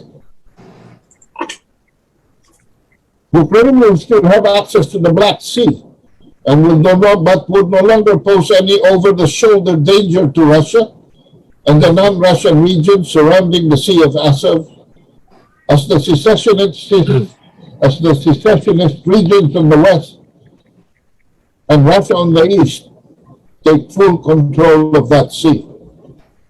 Most of Luhansk and Donetsk are urban industrialized area, and I appreciate the dissertation on the economic resources by the former senator on this particular aspect. With Russia as grandfather, they can sustain their economies. Zaporizhia is another urban area. That would leave Ukraine with only 2 urban areas inland adjacent to Luhansk and Donetsk, which is Dnipropetrovsk and Kharkiv, the later being also along the border of Russia and very much vulnerable. NATO cannot expect these 4 Ukrainian regions, Luhansk, Donetsk, plus Kharkiv on the north and Zaporizhia on the south, to be sympathetic to them. They're mostly Russian or Russo-ethnic and beneficiaries of Russian industrialization and heavy investments when the USSR was still in existence. To end, I say again, it would be foolish to trust the forked tongue and the twisted mind of the Americans. Thank you. Thank you very much, Mr. Addo Paglinawan, for the opening statement, and to all 5 people. Very thought-provoking, very enlightened analysis of the Ukraine crisis. Before we go to the media questions, I'd like to say na all 5 of you reflected the views of even Western analysts, even American analysts. Yesterday, New York Times columnist, 3-time Pulitzer Prize winner, Thomas Friedman. Ang column niya, this is an American very prominent columnist. His column yesterday, he said, "This is Putin's war, but America and NATO aren't innocent bystanders." Imagine, this is a famous American. And Time Magazine columnist Ian Bremmer also said, "Wooing Ukraine to NATO was a strategic error by the US." And also last night, somebody from San Francisco, an intellectual, sent me a video which we should all watch. It's entitled Ukraine on Fire. Ukraine on Fire. It's by Oliver Stone. Everybody should watch this. So thank you very much for your analysis. And every one of you have fantastic points. And what struck me naman, Senator Nikki mentioned wheat. Ukraine is a major exporter of wheat, and it might affect DESAL prices. I hope not. That's the first thing I was so concerned. Wilson, if you look at your purchasing, the price complain na nga. They're here listening in the office. It's going to increase by 30 to 50% or even more. They're shocked na nga. They're saying our DESAL prices are no longer realistic now. Sabi nila. Yeah. So I'd like to summarize a little bit lang. Mr. Laurel said a while ago, many good points. Sabi niya, Philippines should not be the Ukraine of Asia. We should prevent this situation. Senator Nikki mentioned all these interesting points. And you have a catchy phrase that I could not also forget. Balance of terror, because they keep saying balance of power, but for many people in the world, it's like a balance of terror with all these thousands of military installations and presence worldwide. And then Professor Anna Malindog-Uy mentioned, very interesting also, that we should not, sabi niya, the Cuban Missile Crisis, it struck me also, like, because Cuba is near Florida and all that. And we in the Philippines near Xiamen, Guangzhou, and all that areas. And of course, Addo Paglinawan said the West broke its promise to Gorbachev about not wooing Warsaw Pact countries to NATO. and used the word puppeteer and puppet. So it's dangerous to be a puppet. Sabi nga ni Ms. Ana Malindog, to be a pawn. We should not be a pawn of anyone. A question from one media friend here is saying, is the situation in Ukraine, the dangerous situation now, is that similar to our BFA and EDCA? Because somebody messaged me now that some European countries like Poland, Romania, or something, they also have their BFA situation, similar treaties now. Are you concerned that these strategic tie-ups now might endanger Philippine security? Like, example, North Korea now. North Korea now has missiles. So, unlike noon, Vietnam War, the Americans used Clark Air Base to bomb the Vietnamese and Laos and all that, but they could not bomb us back. They don't have the missiles before North Vietnam. What about now? Can the four of you comment on this question? The danger to Philippine peace about all these BFA and EDCA daw? Can anyone comment? Is it a valid concern? Sabi ni Nery Colmenares when he was young daw, he was concerned because Vietnam was being bombed, but the Vietnamese are not our enemies, but Clark Air Base was being used to bomb them daw. And then he was concerned. And now, North Korea has nuclear warhead, missiles. And what if the US have a war with North? Is this a valid concern? Okay, let me start, no? Yes. Good morning again. For And thank experts, you. yes. Okay, let me start. Good morning again, and thank you for that question. For me, no, I would say yes, it's a valid concern. What you can see, if you look at Poland and Romania, they have there are military bases in there. That's not Polish, no. It means like foreign military bases in those countries because they're part of NATO and also U.S. forces are there. So that's a concern as well for Ukraine, for Russia, the very first place. Now, how it applies in the country.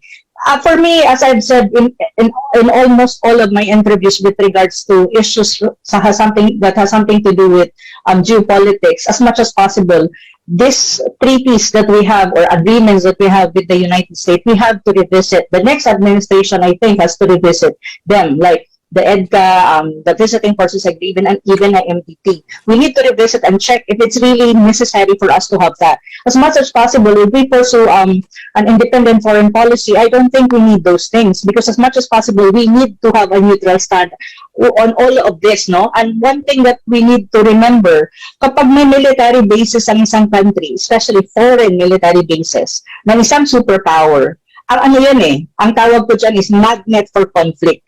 Okay? Kapag nagkagulo, ang unang titirahin dyan is tayo kasi nandito naman ang kanilang military bases. Especially if the war or the outbreak of a war is hindi naman nandun sa paligid or sa kung saan man naroon ng isang superpower, kundi dito sa halimbawa, sa region natin. So, uunahin tayo. So, that's not good for us. And wala, di ba, tinanggal na nga dapat yung military bases na yan before in 1990s. Pero bumalik dahil sa EDCA, dahil sa, ayun nga, pag-hype up ng tinatawag mong China, bullying and all that. But actually, there's no such thing. Kasi the Philippines, wala naman tayong kaaway China is not our enemy, it's our friend. Actually, tinutulungan tayo economically. So, why do you have this military bases in the country in the first place? Tapos, for me, so ang stand ko dyan is review, take a look at these agreements, kung talabang kailangan ba dito yan.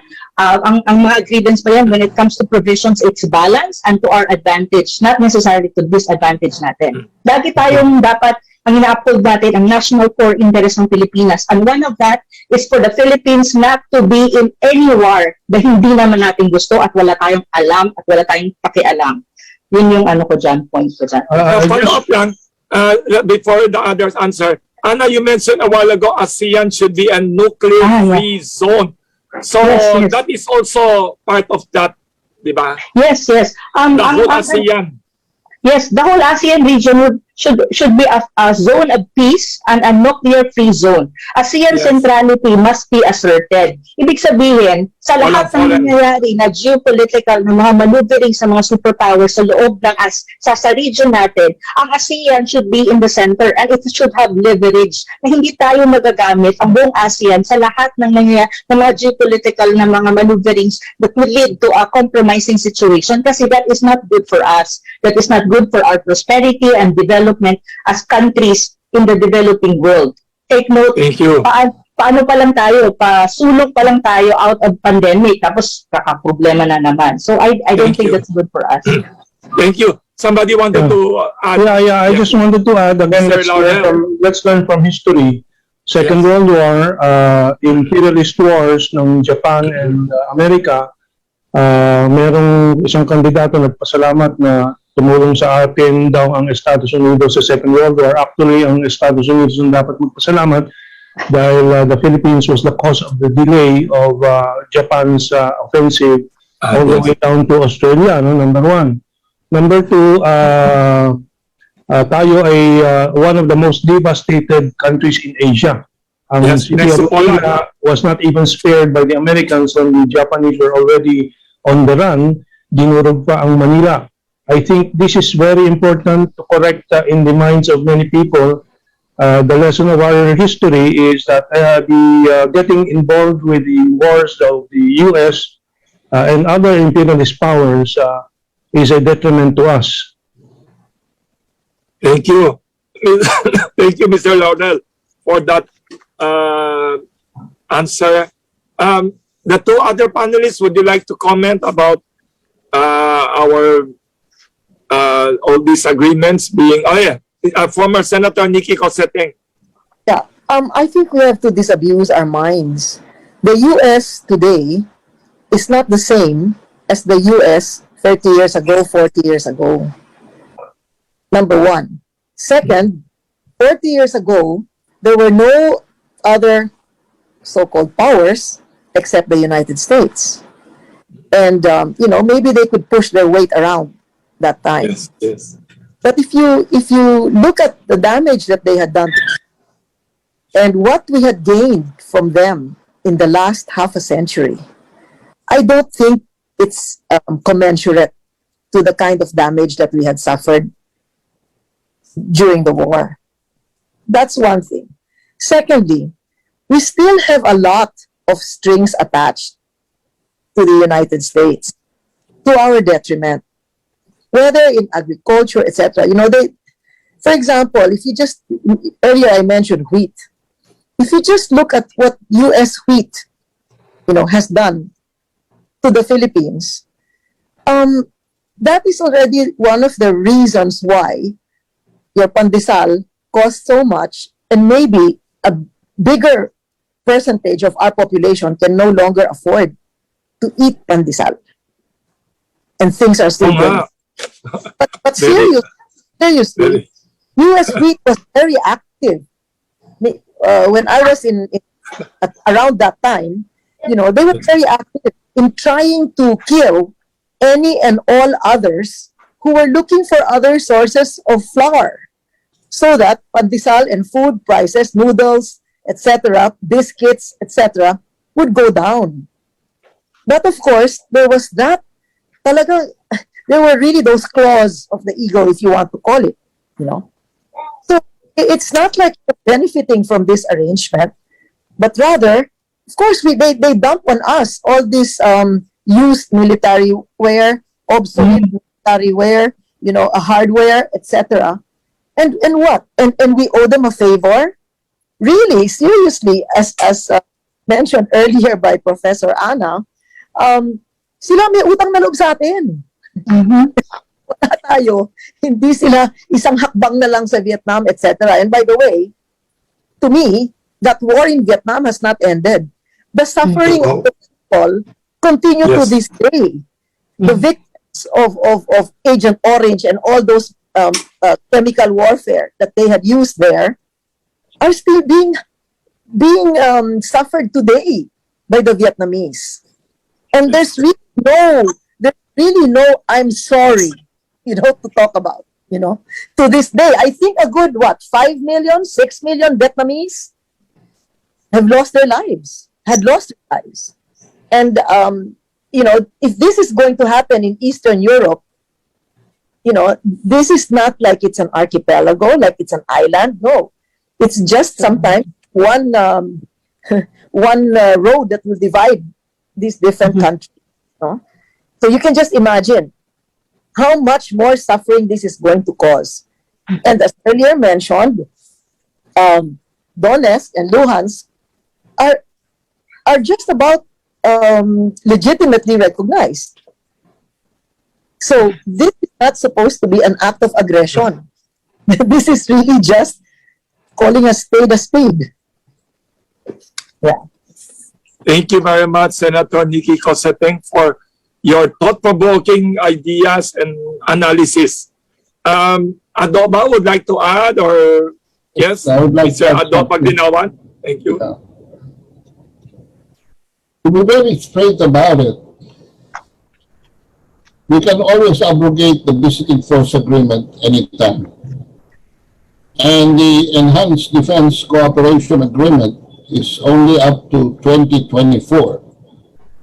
So this will be in the hands of the incoming administration. But these are not treaties. These are mere executive agreements. What we must review, and I was hoping a review of this would start under the present administration. I don't know if it did. Was the Mutual Defense Treaty. The Mutual Defense Treaty was one of the 3 treaties that the Philippines entered with the United States because we were a fledgling country at that point, post-World War II, on the brink of collapse and facing a tremendous rehabilitation because, as you said, we were second only to Warsaw in terms of destruction. And so we had the Mutual Defense Treaty. We also had the Military Bases Agreement, the MDT, therefore, and the MBA. We also had, because people are using the Visiting Forces Agreement and EBCA as a justification to still maintain the umbilical cord to the modernization in terms of equipment and military supplies. But we had a third treaty. We had a third treaty. This was the Mutual Defense Pact, or more particularly, its subsidiary, the Military Assistance Package, the MAP. And so, really, I don't see any reason why there has to be a mutual defense treaty. The Mutual Defense Treaty was formulated as the late Ambassador Albert Encomienda would said, as a preparatory step towards the establishment of a CETO, a Southeast Asian Treaty Organization. But when that did not materialize, all the provisions of the Mutual Defense Treaty are now obsolete, must be subject to review. But we have to be very careful about it because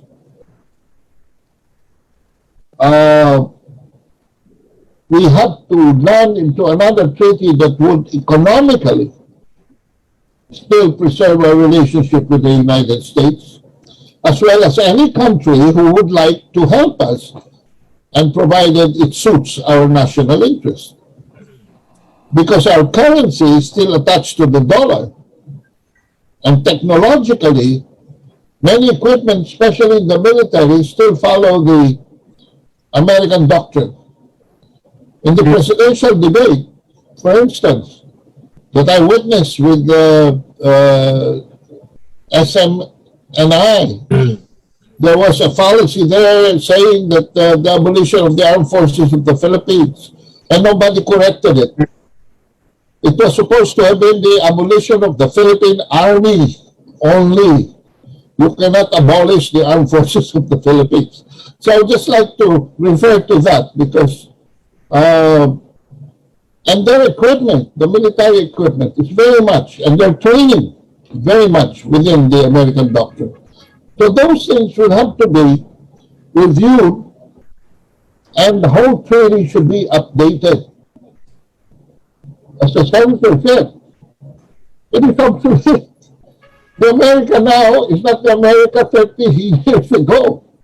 And definitely not, because the U.S. now, the State Department and the White House are using terms like Euro-Atlantic and Indo-Pacific, which means, ladies and gentlemen, that they have already accepted the reality of a tripolar superpower structure.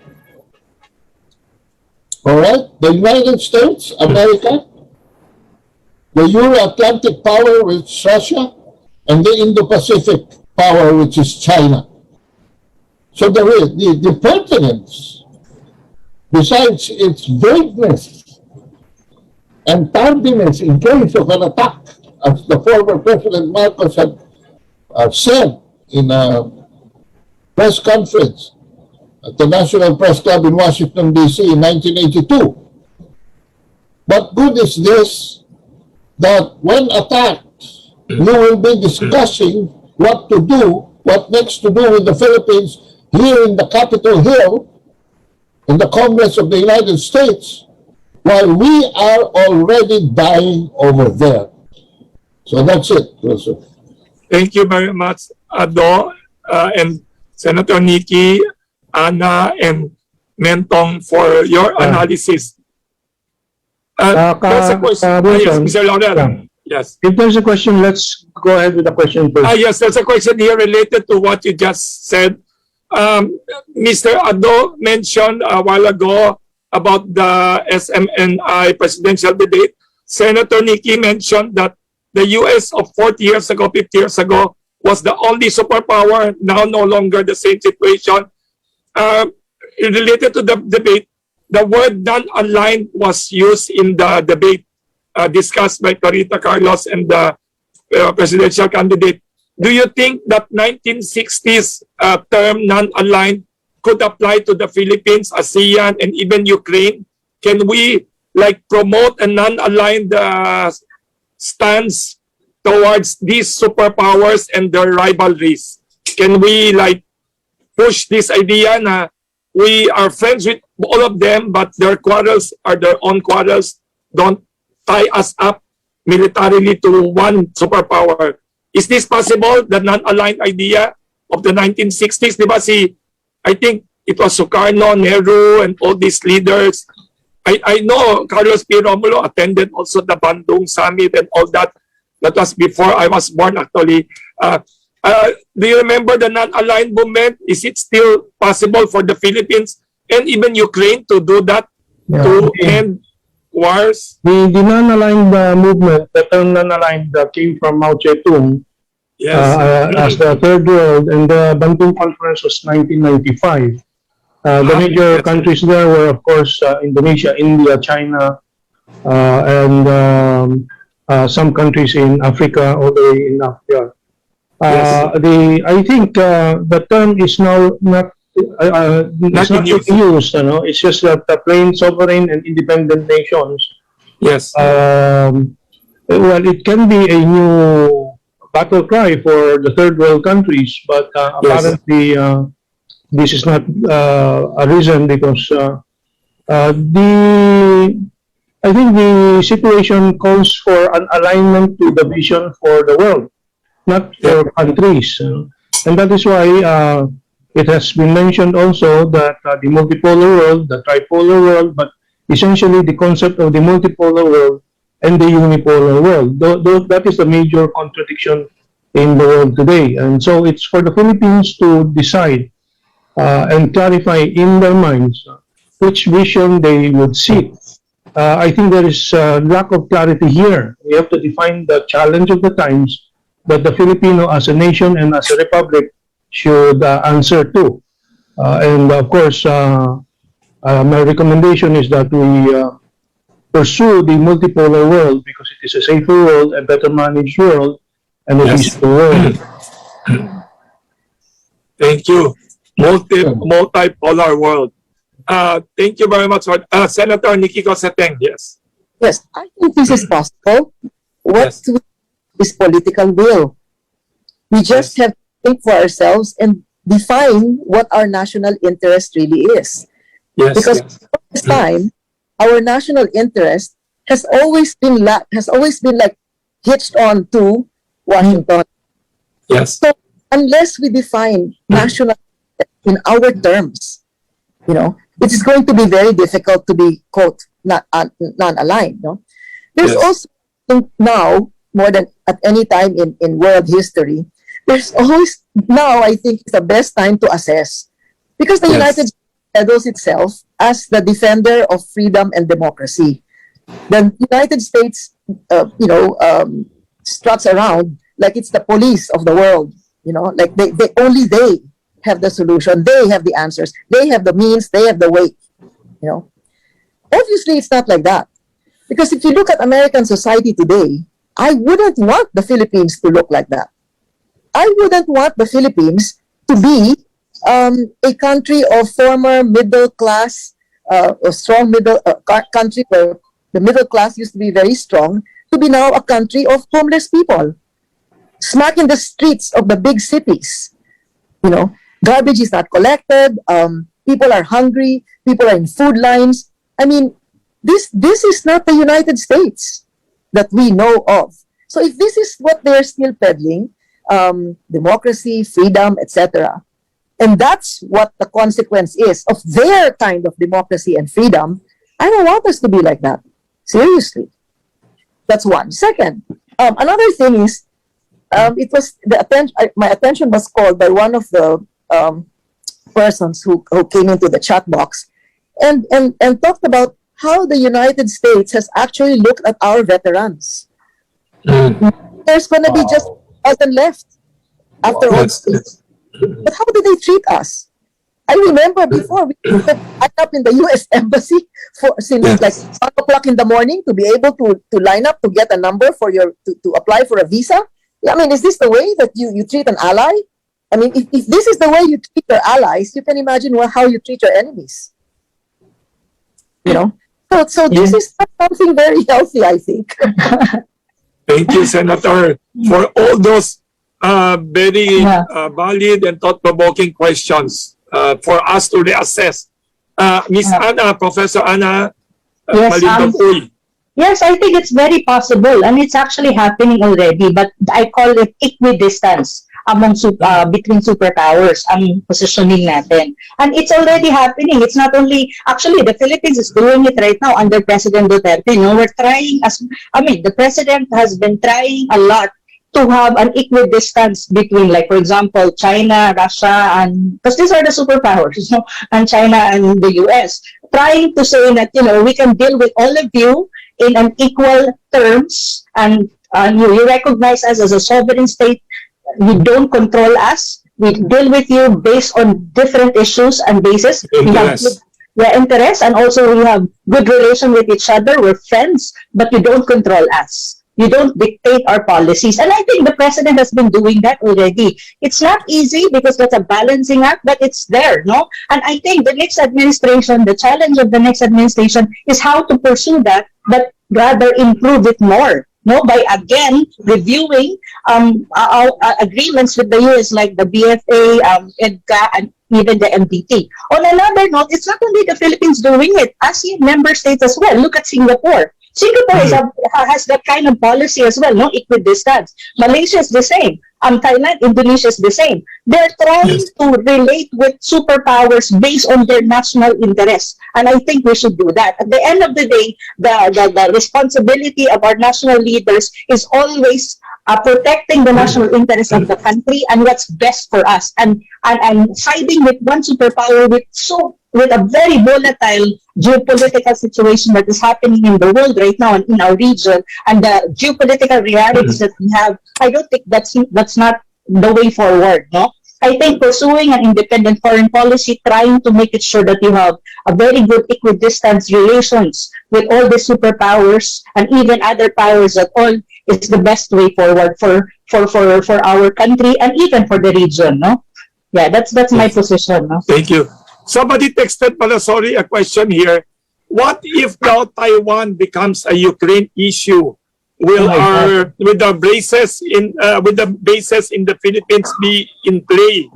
Would that be would that be a danger to our situation? Because somebody texted here, Taiwan is just like, I don't know how far from Luzon. We are next door to Taiwan, and Taiwan is a hot button issue for China historically, and it's a non-negotiable issue. But the U.S. politicians seem to be drumming up noises about Taiwan issue. Is that a valid concern? Can we ask our politicians about it? Can you comment? Sige, si Ado muna, Is it a danger to us? The Well, BFA I will comment on that at the end of my statement. Yes. Actually, the China alignment thing, or alignment for the purpose of military and security alliances, is laos na, obsolete na yan, and anachronistic. What we're seeing now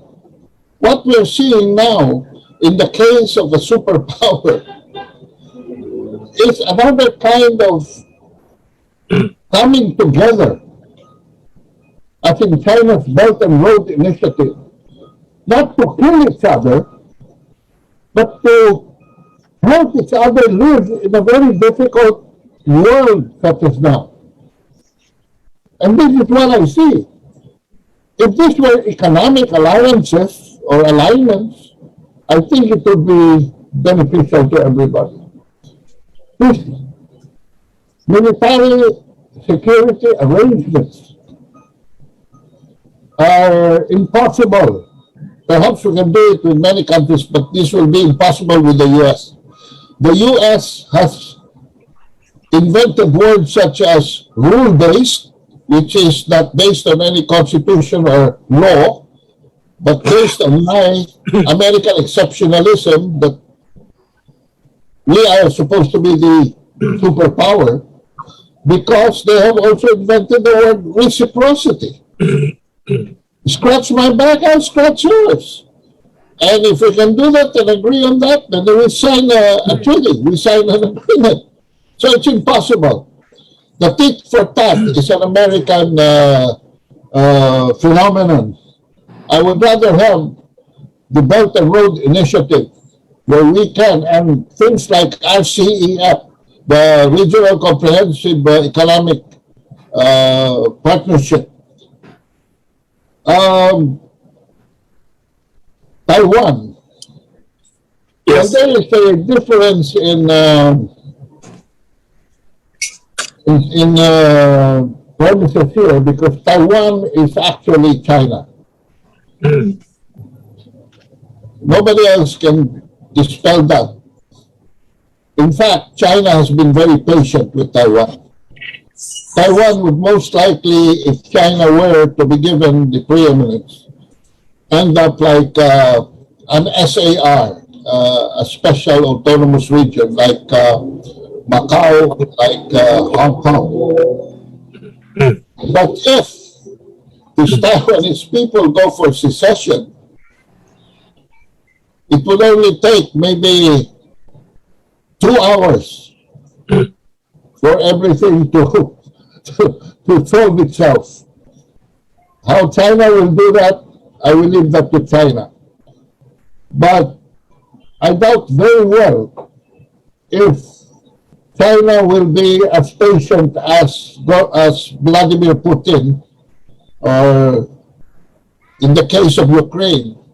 Actually, Putin waited for 8 years to something that he could have already done in 2014 together with Crimea.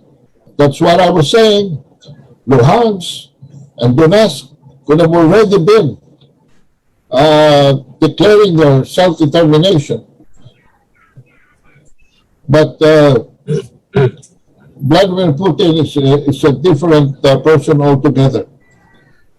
We do not want to be associated with a power that spends 57% of its disposable income for war, and that is the United States.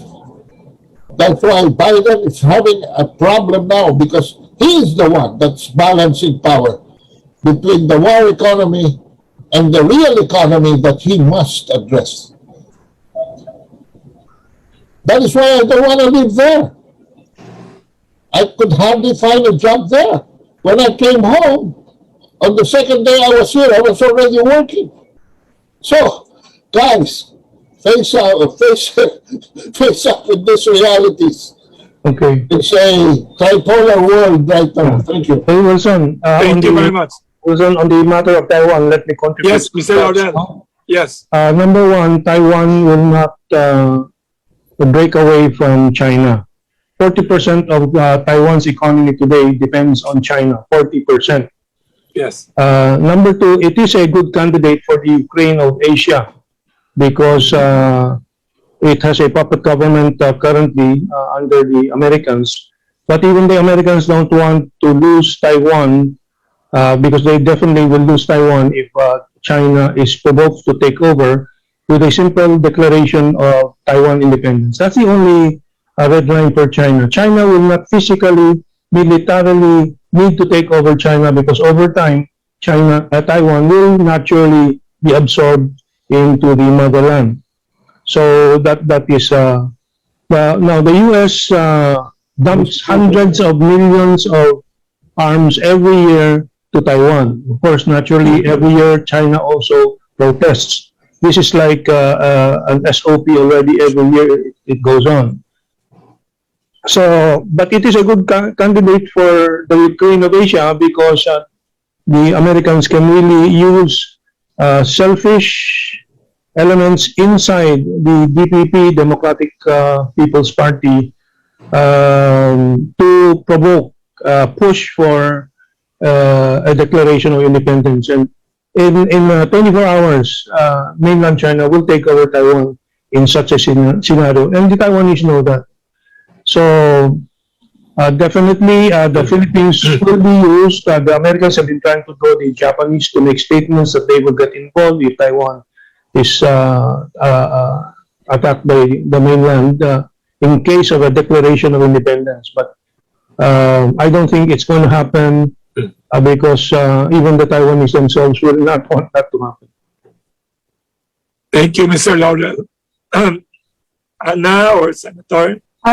Yeah, a very quick answer to the question. Yes, Taiwan is actually another possible flashpoint of military confrontation between, let us say, the US and China. But I think that will not happen in the near period, in the near future. No, why? Because I think China is very patient. I think China will rather go the way for reconciliation rather than invasion that is being, hyped out by Western media at these days. China will invade Taiwan. No, I think it's just a propaganda against China. But for me, the way I see it, China will be patient and it will push through a more reconciliatory relation with Taiwan until the time that, the people of Taiwan would, because it's really a part of China. It's in the constitution of Taiwan. You can see it there that it is a province of China. At the same time, in the constitution of China, it's also there. It's stated there that it is a province of China. So it's there. It's been recognized. I think the only provoking move there is if in any case the puppet government in Taiwan will declare independence. And that's another thing. No, that's a provocation. But even then, I think the Chinese will be very careful in all this and be very prudent because they are very prudent people. I've been there, in China. They're not the kind of people who just act like that. No, I don't think so. I think they will be more patient. But of course, we don't want any conflagration in Asia as much as possible. And the Philippines also must be very careful in how we deal with these issues. And I think our leaders must be prudent also in trying to position ourselves in there. And we must respect the one China policy. And we must not follow Lithuania. What happened to Lithuania? That's a very crazy thing. Yeah, so that's my position. Anna, Miss Anna, a follow-up lang to what you just said. The BFA and EDCA, can we publicly tell the world and the US that if you get involved in Taiwan and other issues, we should not be involved. Pwede bang ganyan? Or are we tied down to them with these treaties? Anna and to others. Can we publicly, Philippines, say we are not part of that? These are treaties, no, that actually we're part of at the moment.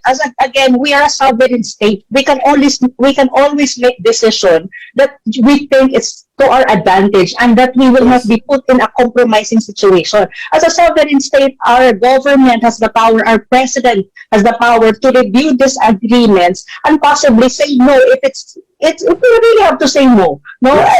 As a sovereign state, we have to exercise our sovereign right to determine what's the best course of action for this country, not to be dictated by any superpower at all. Because in the very first place, it's us Filipinos who will suffer if the decisions are not good or we have mistakes in making decisions about these things. So I think that's something that we have to always remember, that we are a sovereign state. Therefore, we have the power to determine what is the best course of action for us, economically, militarily, politically speaking, even in international relations. We have to uphold our national interest. I'd just like to contribute a side comment to what I fully agree with the statements from Maestra Ana Malinda Gui. My side comment is the only problem is, of course, we're sovereign, we're independent, and President Duterte has been expressing that and implementing that, but we have Manchurian candidates and Manchurian officials, like the one who says that the U.S. should be in the code of conduct discussion. That is absolutely ridiculous. You have a stranger from 12,000 miles away invited to talk about the issues among our community here in Asia. That's why that is MNI debate. I remember that. I was shocked. Yeah. So let us be wary of the Manchurian candidates and officials. Yes. Manchurian.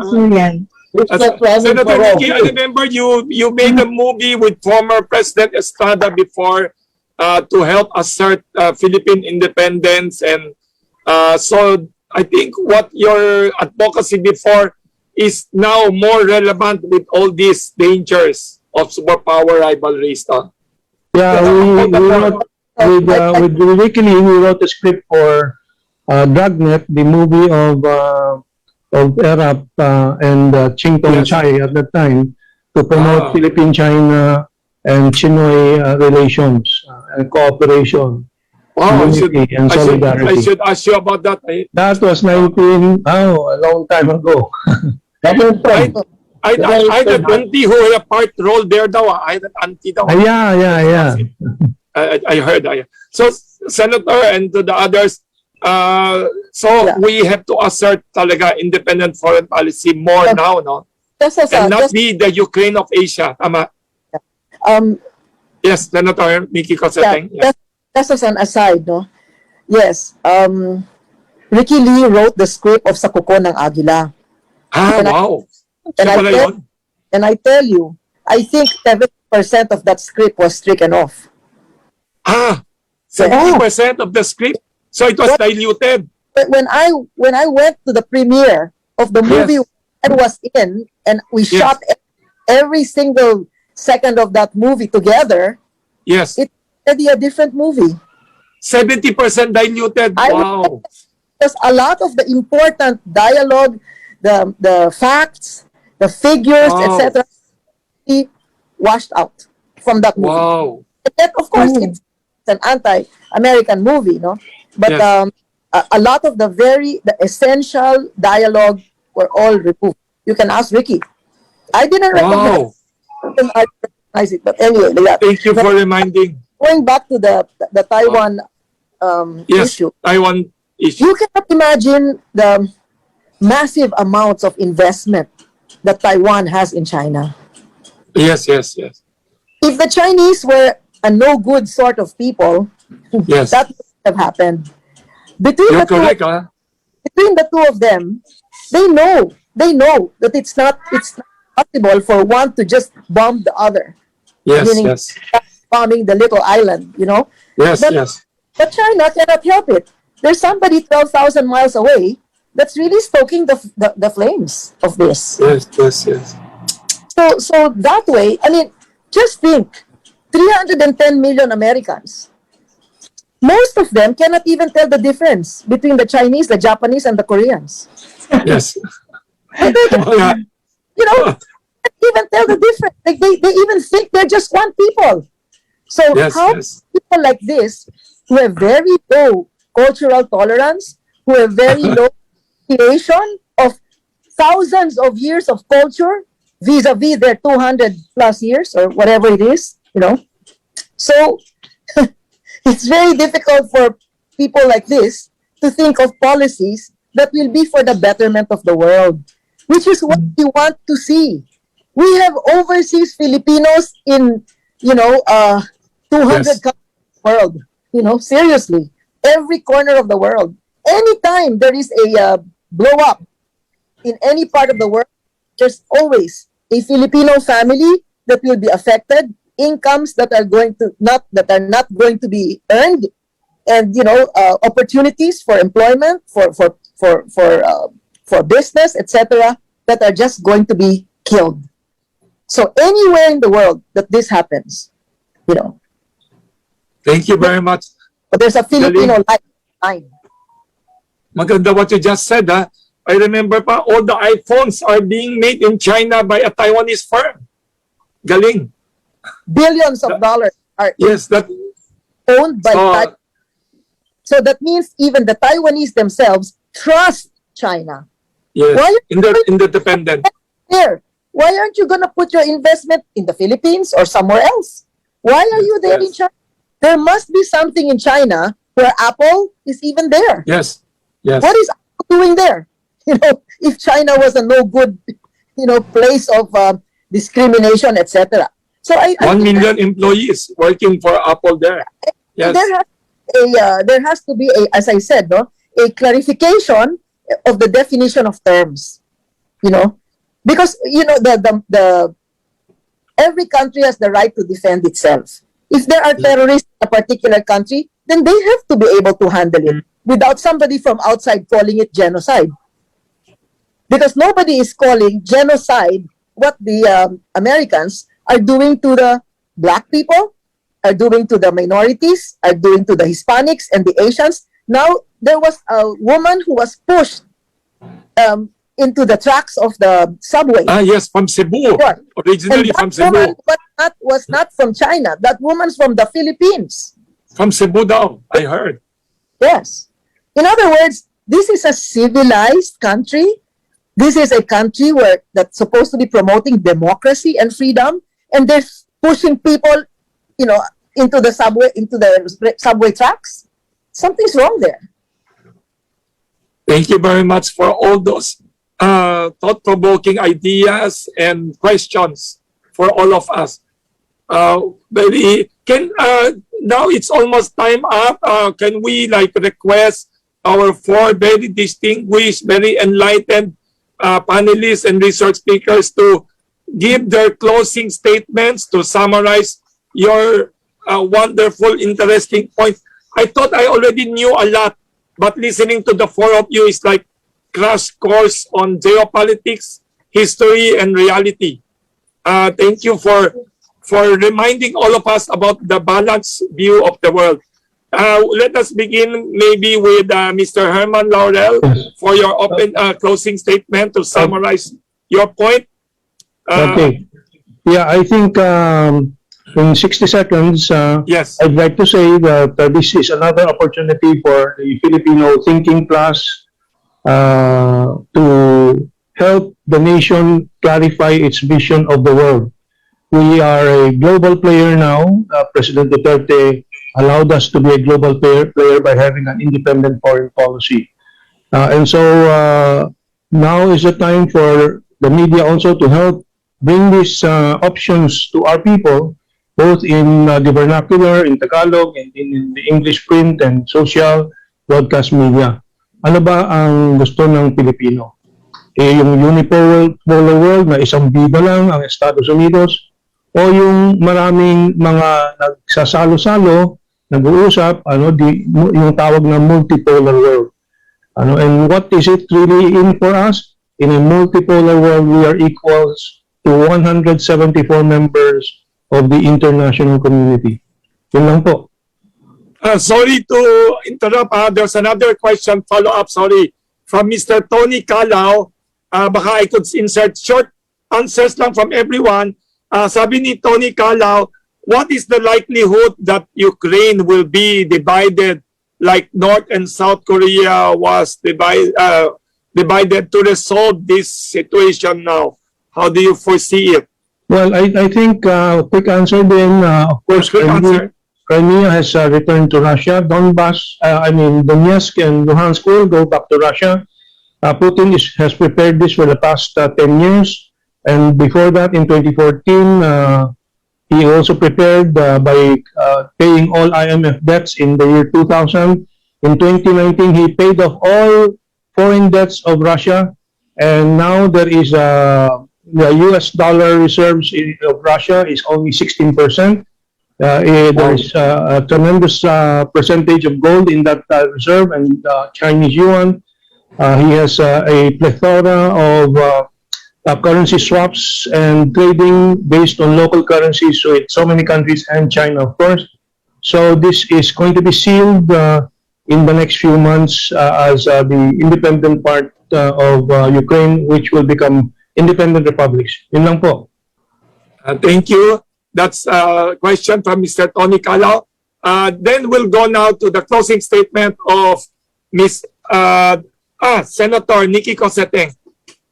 For your, we learned a lot. Kasi you mentioned a lot of things today. From the worrying price of wheat. Tama kayo, Senator. Hindi ko makalimutan kasi nasa pandesal kami. Pandesal and cakes business. Di ba the flag of Ukraine is blue and yellow? Blue symbolizes the sky.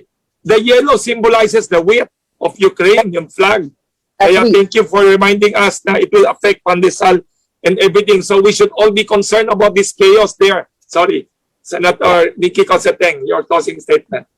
Well, thank you, Wilson, for the invitation. And I too learn every time I'm in your fora. I learn a lot because your guests are always very intelligent and very, they have relevant ideas, really, seriously. We are all students. I'd like to think that we are all students, not just of politics, but of life. No? And we have lived the last 50, 70 years in this world, seeing how things have shifted, and that we're still here, hopefully to see how what the outcomes are going to be. We seek the end of poverty. We seek peace in the world, and somehow these things are so elusive. And more than anything else, it's becoming clearer and clearer. The reason for why these peace and the eradication of poverty seems very elusive is really because there was really only just one power, or what they consider themselves as the one and only power, that determined what everyone else has to do and how things have to be done. I hope now with the shifting of the tide that things are going to be different, because we saw that in one country, which is China, they've been able to lift 600-700 million people out of poverty in less than half a year. That's unprecedented worldwide. No other country has done that, and they have. Yeah. So that means there is hope. But I am bothered. Why? Because in the United States, when they talk about democracy and they talk about freedom and liberty, etc., during this pandemic, maybe the top 10 wealthiest tripled, and the bottom 40% lost so much. So this to me is what I am not accepting as the model for the world to follow. And let them not insist on other people following them. And not anywhere you go, Afghanistan, you go to the Middle East, you go, Syria, Lebanon, everywhere. The mess is there. And even here with us, So I hope that as students of politics and students of, world history, that we begin to see this at closer length, and that we begin to see this as really something that could affect us severely in the near future. We think it's a really long-winded discussion, but no, it's really just one click of a finger. We perish with it, or we develop and progress on our own in the direction that we choose to take. Those decisions are purely our own. We close the door and we can build our own priorities according to what we need. Because seeing their example is really already one sure shot message. We don't want to be like that. Thank you very much. Again, for this opportunity. Thank you very much to the very eloquent nationalist, former legislator, and now respected educator, Senator Nikki Cosseteng. By the way, she said she's not running, but she deserves to be in the Senate. She is not politicking and she doesn't want to run. Pero she is one person who I believe should be there. Pero ayaw niya eh. Maybe later on we should, Thank you, Senator Nikki Cosseteng, for all your words. What you just said about the billionaires in America getting richer during the pandemic is the non-stop advocacy of the complaint ni former Labor Secretary ni Clinton, si Robert Reich. Always tumalabas siya, sinasabi niya. You are very valid, all your points. Thank you. Next, we'd like to invite Miss Professor Ana Malindog-Uy for your closing statement to summarize your views and analysis. Okay. Thank you, Wilson. Sorry. Like the game of chess, where pawns are usually used as either the first line of defense or the sacrificial lambs to protect a knight, a bishop, a rook, the queen, and the king, and pawns as pieces usually subject to the manipulation of other powerful pieces in the chessboard for survival, with the end goal of a winner-takes-all scenario. We as Filipinos should come together to ensure that the country will not be a pawn by the maneuvers of the superpowers. We should stand and uphold our national interests and stand for peace for our country and peace for the world. By the way, before I say thank you, there's a pahabol question here from Austin. Sabi niya, can you mention, U.S. did not include Ukraine in negotiation table in U.S.-Russia, just like Pinoy and Albert Del Rosario betrayed Filipinos by having U.S. negotiation with China on Scarborough without Philippine presence. This is from Austin Ong from EDC. So any comment from any of the panelists? That's his question. Yes. Thank you. Ukraine one is of us part to of the... comment. So it's similar to Afghanistan. The Trump negotiated with the rebels without informing their allies in Kabul about it. Yes.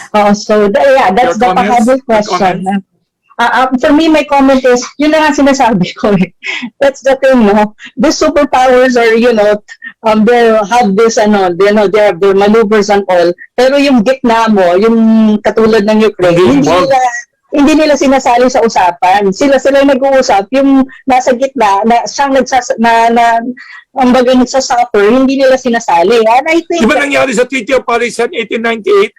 Oh, well, it happens almost in the history of the world. If you look at world history, katulad din yan dito sa Pilipinas, di ba? Yung mga demarcation ng mga borders, hindi sinasali yung dinidemarcate eh. Sila lang nag-uusap.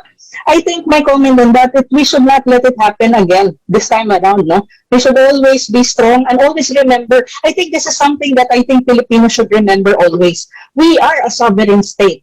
And that means that we can make decision on our own. It doesn't mean that it doesn't mean that we have enemies already. No. It doesn't mean also that we're not friends anymore with the superpowers in other countries. No, of course not.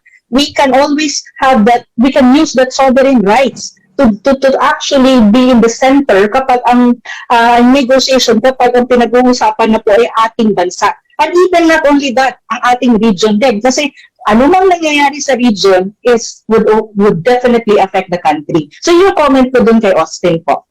Salamat po. Thank you, Professor Ana Malindog-Uy.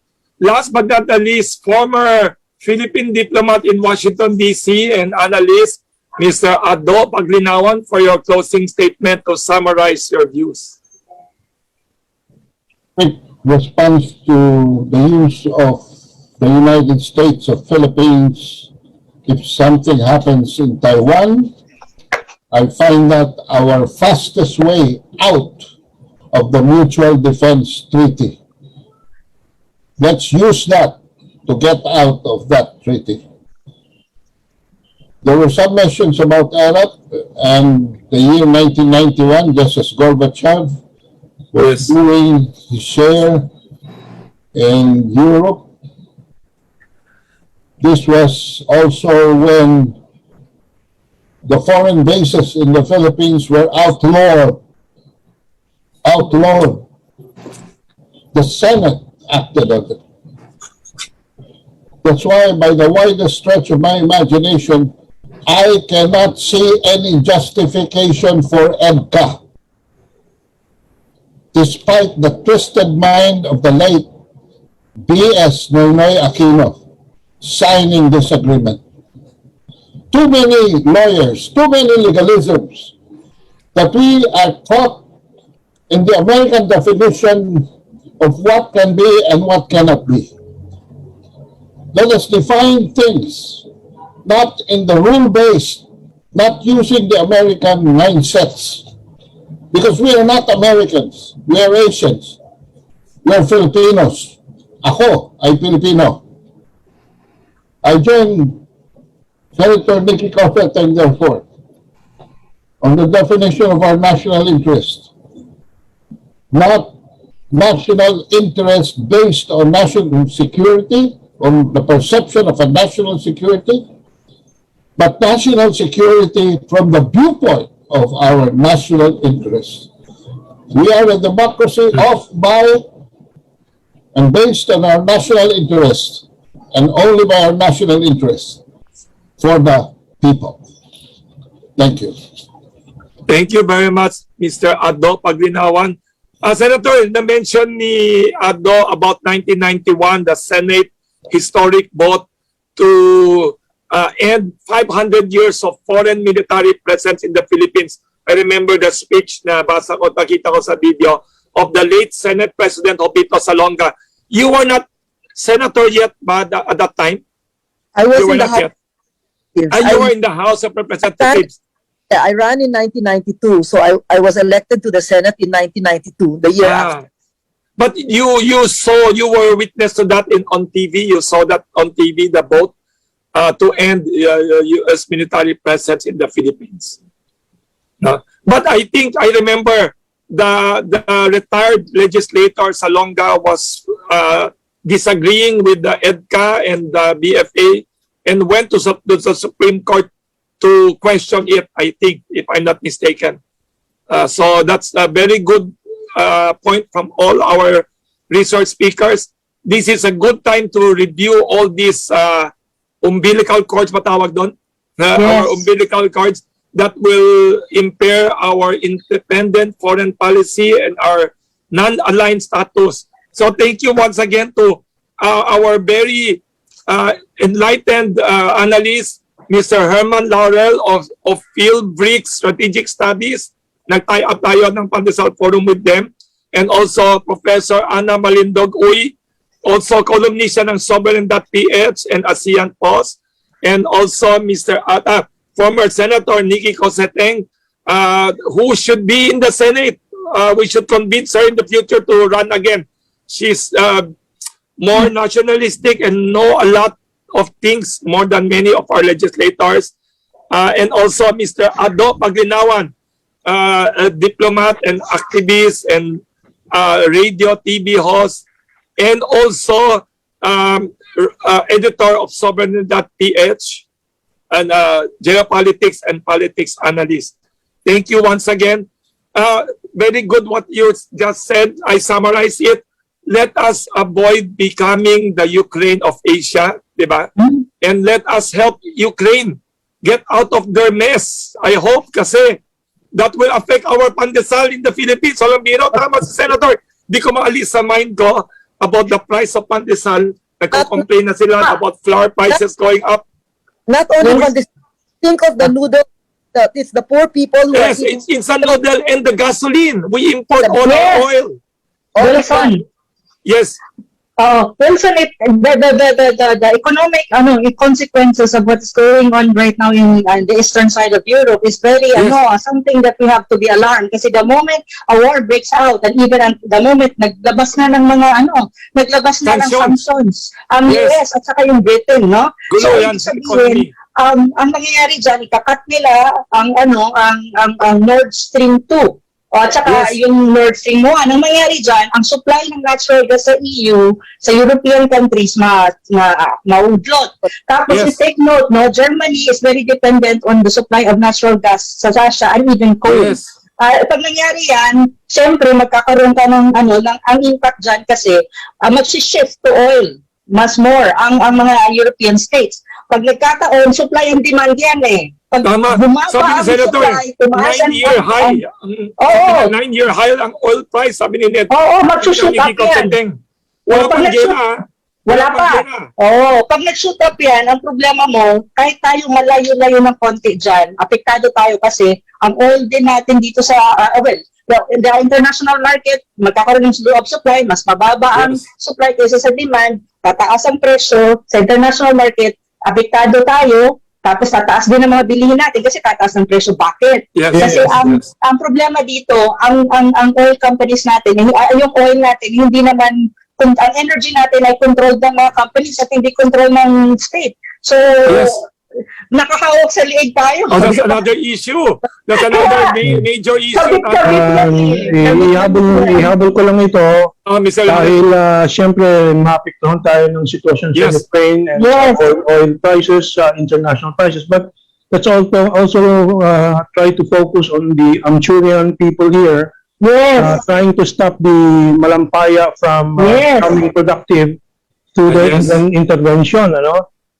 So marami po yan. Anyway, our time is up. We should have a part 2, We should have a part 2. Yes. At we should discuss the importance ng tinatawag mong joint exploration between China and the Philippines and other countries dyan sa gas exploration areas. No? The state dapat ang dyan manguna pero hindi yan na-discuss given na may that's very good point. That's very good point. Alam mo, you are not only four very good enlightened analysts, you are all nationalists also.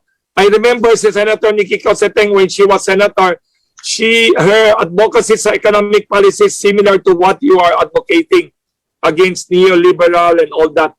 That's another topic for us. Thank you very much to everyone. Yes, ma'am. Sabi natin na 9-year high, no? We're doing $100 per barrel now. 100. Can you imagine? At 26 or $28 and it's now $100. 100.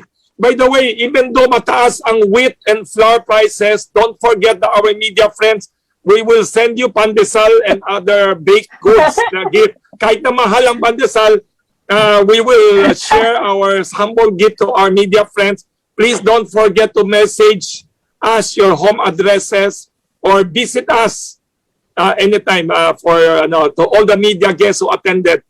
All the more precious ang pandesal ngayon. Mataas ang flour. Your pancit is very good. I thank you, Senator. Yes, our cooks will be delighted and very happy. By the way, our cooks, two of our cooks are from your mom's hometown. They're Ilonggos. Kaya we also have Ilonggo dishes. Ang galing nila. I tried your chamiswa and I thank you. And bihon as well. I thank you. Alam mo yun, chamiswa took them 1 or 2 months to perfect because they never cooked that before. They didn't know what chamiswa was before. My friend asked me, how come they know how to do it? I said because the owner is Chinese. Yes, I keep telling them to do it. Thank you, Senator Nikki Coseteng. By the way, Senator speaks very good Ilonggo. Nagulat ako. My office staff was so delighted. Sabi niya, when will she be able to vote for you daw? Sabi ko, ayun ni Senator Si Rose, thank you to everyone. Thank you once again to Mr. Herman Mentong Laurel, Senator Nikki Coseteng, Ana Malindog-Uy, and Ado Paglinawan. The recording of this session we will send to all our media friends and to all the participants and very eloquent resource speakers. Thank you to everyone. Have a Thank safe you. and healthy day. I'll see Thank you. tomorrow. I hope I see you all Yes. tomorrow. Tomorrow, 10 Thank o'clock you. in the morning, please join Senator Coseteng tomorrow, 10 a.m. Public transport concerns. Please join, Senator, ha? It's really grabe. Yes, But we invite you, ha, Ana and Adot. And then, because of you, Wilson, I'm getting bashed. So that means ay, it's very good. good. Alam mo, You're people doing like you. something great, Senator Nikki Cositing. If you're being bashed, it means you're making a dent. Yes. Alam mo ba lumabas na sa Inquirer yung 2 million peso bet ni Senator on the leaders? Magugulat kayo. Tomorrow, we'll discuss that again. Okay. Thank you, Senator. Thank you. Thank you so Adot, much to thank you, everyone. Ana. Thank you to everyone. Thank you. Thank you.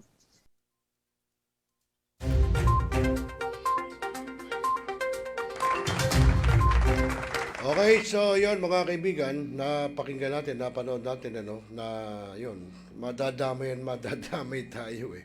Una, doon na sa mga pangunahing presyo, katulad ng petrolyo, ng mga pangunahing bilihin, yan, katulad yan, medyo tumataas na actually yung presyo ng mga harina. Yun nga, namumroblema daw ang mga sektor ng mga bakery, no? Dahil nga doon sa yon, tataas na ang presyo. Bakit parang wala akong audio, Joshua? Ha? Ayun, meron na. Kala ko kanina nawala nagkaroon na.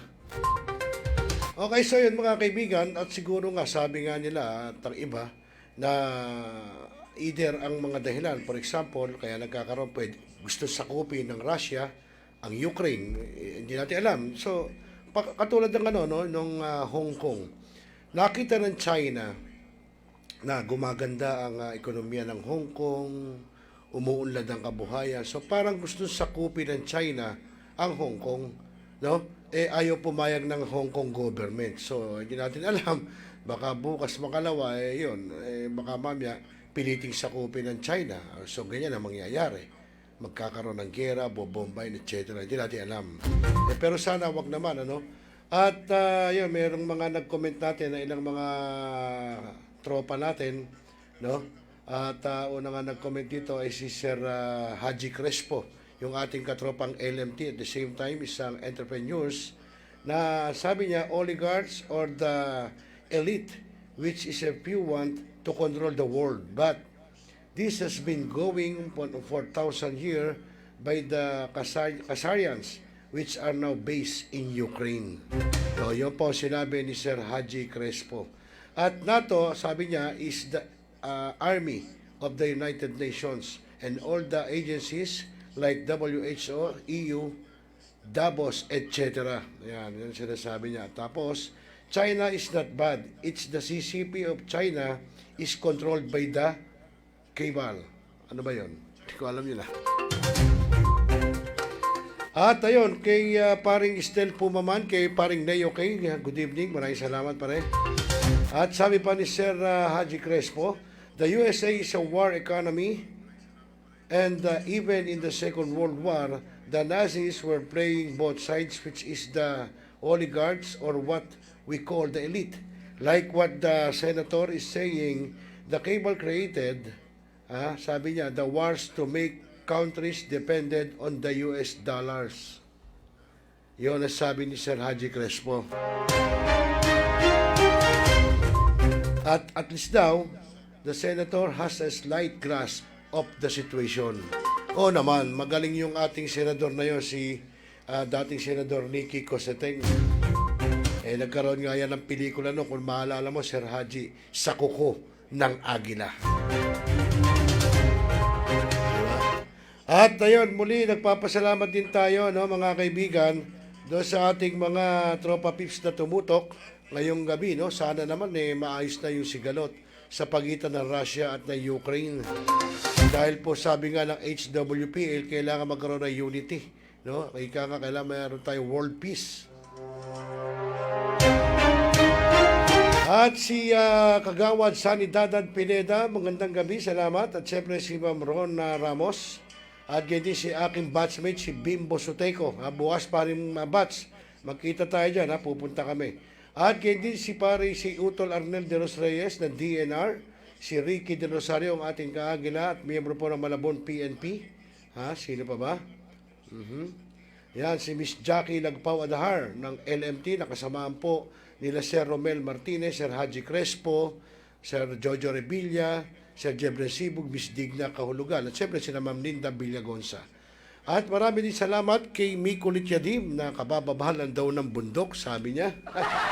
At siyempre kay Kate Flash Machenso at yung pinababati niya na Super Clark Tenesio at Papa Richard Gonzales ng POBTAG Concepts. Yan. At si Ma'am Perehano, yung mga pinabati niya, yung kanyang kapatid na birthday, no? Si Ben Coronel, birthday po ngayon. Happy birthday sa iyo, sir. At si Eagle Michael Dautil, yung ating kaagila buhat po sa Mindanao, no? Ayan. Anong lugar nga ba yun? Nakalimutan ko, basta sa Mindanao. At siyempre si Ma'am Delsky Bernarda ng North Caloocan, maraming salamat din. At siyempre si Sir Romel Martinez, naka-view, no? Sir Haji Crespo, yan. Yun, si Jaime Santos Pahayag, mabuhay tol from San Jose del Monte, Bulacan. Ayun. At sino pa ba? Si Boss Val Leonardo, yung ating katropang photojournalist po ng Quezon City Police District, Press Corps. At ganyan din si Miss Jackie, si Enting Diaz, si Bro Enting Diaz ng Barangay Tagalag, dyan po sa Valenzuela. At siyempre po si Babo Garcia ng Tugatog Malabon. Sabi ni paring Arnold Bautista, yung aking kabatchmate din. Looking good pare Parang alak, lalong humihilab. Naks. Talaga to si Arnold. Ito si Arnold Bautista po ay kaklase ko po nung high school. Magkakabats po kami niyan. Ngayon, siyempre, mga matatanda na. Kaya ganun. Ikaw talaga para lakas mo mambola. Minsan nga, mapasya lang kita dyan at mapakain mo ako ng tanghalian. Paring Arnold? Okay lang ba? Di ba nakakaya sa iyong misis? Baka mamaya nakakaya lang. Sabihin, dito pa makikikain yung iyong kabats. Okay, so wala na tayong nakalimutan. Lahat ay napasalamatan na natin, nabati natin. At siyempre, yung ating katropa pala, nanonood si Boss Jun Tirada Perer. Ayan po ang si paring Jun Tirada Perer, ang ating boss, ang ating idol. Isa po sa kasama natin sa media na saksakan na po ng yaman. Si Boss Jun Tirada Perer. Ayan, wala na tayong nakalimutan. Kompletos recados na. Okay? So yung mga kaibigan, sana panalangin ng bawat Pilipino, hindi lang Pilipino, ng bawat tao sa mundo, na sana'y magkaroon na tayo ng pagkakaisa, wala nang yung ganyan, katulad ng gera-gera, kalimutan na ho natin yan, matatapos na na magkasundo-sundo na buong mundo, no? At ang gawin na lang natin, magdasal, manalangin, no? At gawin natin ang inaakala natin tama. Kasi mahirap yung ganyan marami hong madadamay, no? Lalo na, marami tayong mga bata pa ngayon, sana naman maliwanagan ang kanilang mga pag-iisip. At sabi nga na HWPL, kailangan natin ng world peace. No? Sa kikita niyo yung logo ko sa harapan, HWPL po galing yan. No? Kailangan sana magkasundo-sundo na unity, ika nga. Okay, muli mga kaibigan, pasamantala po magpapaalam muna ako at magbabalik po bukas sa ating panibagong episode ng Tropa. At syempre bukas din ang programa nating online na ranista na katatampukan po ng ating kasamang si Randel Villados. Yun, si Boss Dadad Pineda, kanina ka pa good PM ng good PM, boss peramin mo ako para matuwa ako sa iyo. Peramin mo muna ako para matuwa ka, boss. Okay, mga kaibigan, sa ngalan po ni Joshua Sumulat Baltaw, ako po yung naging kasama, ka-jamming, ka-barangay, ka-TFC, ka-tropa, ka-Dabarcats, Rosel Lopez. Magandang gabi, Pilipinas, at mapayapang magdamag. Ikaw ba stress? O may dinaramdam? O gulong-gulo na talaga isip mo? Tumutok lamang at panoorin dito sa Millennial Online TV. May tuturo po ko sa inyong isang paraan upang maibsan at mabawasan niyang problemado ninyong pag-iisip. Ito ay ang Tai Chi Learning Series. Sana po tumutok po kayo at abangan niyo po kung Sabado po ng umaga yan. Dito lamang po sa Millennial Online TV. Salamat po! Mga millennials, marunong na ba kayong magluto ng mga masasarap at swak sa budget na mga pagkain? Abay, wag puro lang kayo AXI at ML at puro pagkakalikot lang ng cellphone. Dapat marunong ka rin sa gawaing bahay at tulungan ang inyong mga mamsi. Kaya tara na, samahan natin ang kusinera ng bagong milenyo, si Ate J. At tuturuan tayong magluto ng mga masasarap na ulam para sa ating mga hapagkainan at swak pa sa budget. Ika nga, a delicious food on a proper price. Tara na, mga katropa!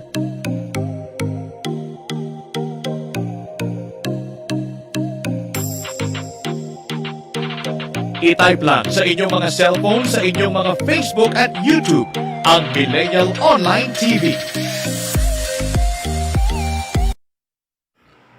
Mga milenyo, pagod ka na ba galing sa trabaho? At gutom na sa maghabong pagtatrabaho? Pero wala kang pagkain sa bahay.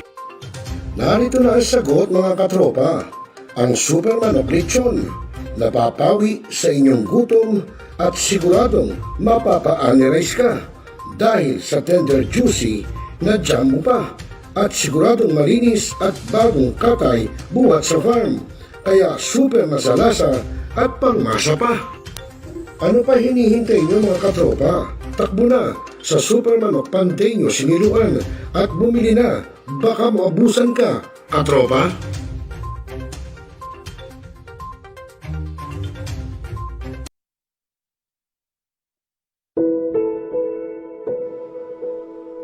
Ikaw ba'y nag-iisa? Nalulungkot? Dahil iniwan at ipinagpalit, niloko ng iyong minamahal. Kung ngayon, i-type sa inyong mga cellphone, Facebook o YouTube man ang Millennial Online TV. Dahil nasa Millennial Online TV na ang online haralista ng bagong milenyo, si Randel Villados.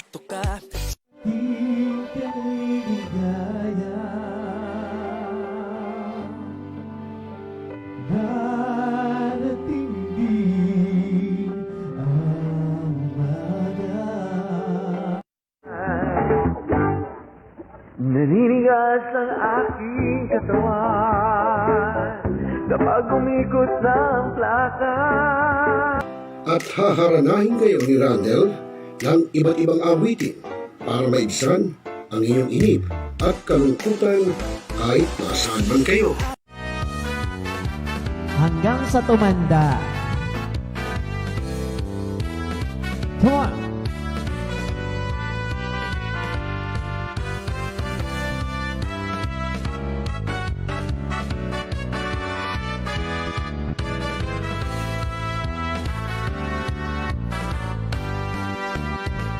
Kung tayo'y matanda na, sana'y di tayo magbago. At pwede rin kayong makiduet kay Randel tuwing Sabado ng hapon. Tutok na! Tawag na mga milenyo! Araw-araw ikaw ang gusto kong kasama. Buhay ko'y kumpleto na tuwing nandito ka sa tabi ko o aking giliw. Barangay, pangunahing unit ng pamahalaan lokal kung saan dito pinag-uusapan ang bawat sinalog ng mga residente ng bawat barangay. Dito rin pinag-uusapan ng mga piling halal na opisyal na barangay ang mga proyekto para sa kanilang barangay. Kumustahin natin ang panunungkulan ni Kapitan dito sa Dama Barangay sa Millennial Online TV Worldwide, ang katropa ng bawat barangay. Ating tinatapos ang ating pagpupulong. Maraming salamat po sa inyong pagdalo at tapos na po ang ating session. Enjoy na po tayo. Nagbabasa ka pa ba ng dyaryo? O nakikinig ka pa ba ng radyo? Kung ngayon, lahat yan ay mapapakinggan nyo na sa inyong mga cellphone. Dahil online na tayo, mga kamilenyo. Kaya manood, makinig dito sa Millennial Online TV. Rider, sumalpok sa Kaya poste ng i-follow, like, subscribe, at i-share na, mga katropa. Mga balita at pangyayaring naganap sa buong magdamag.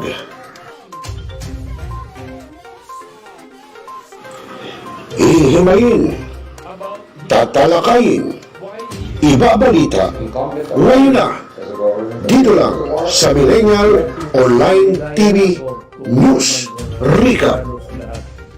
Kasi hindi naman lahat, halos lahat, or the CIDG. Ito yan sila. So ito yung dalawang CIDG by the Philippines. Now, we are The biggest destruction of dangerous drugs worth 1.7 Rebisahin, opinyon, malawakin, aksyonan.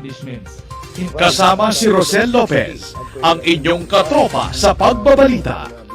Dito lang sa Millennial Online TV. Tutok na, mga katropa!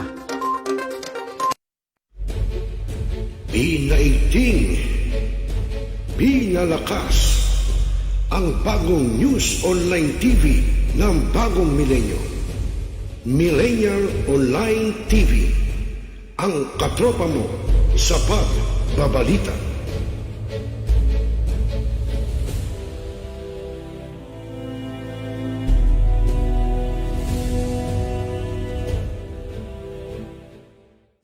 Mga kababayan, ang pambansang awit ng Pilipinas. Kayang magiliw, pero sa sinakanan, alam ng puso, sa dibig mo'y buhay.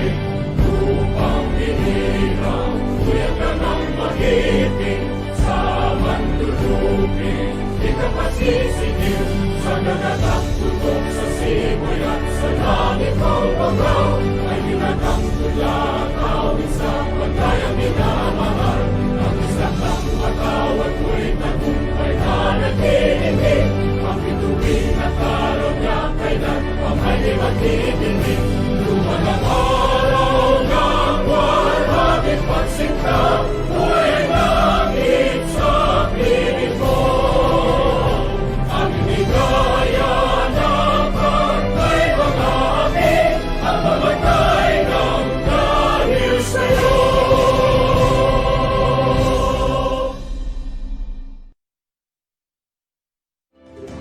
Sa lahat ng bumubuo ng Millennial Online TV at sa lahat po ng sumusuporta, maraming salamat po. Millennial Online TV is now signing off.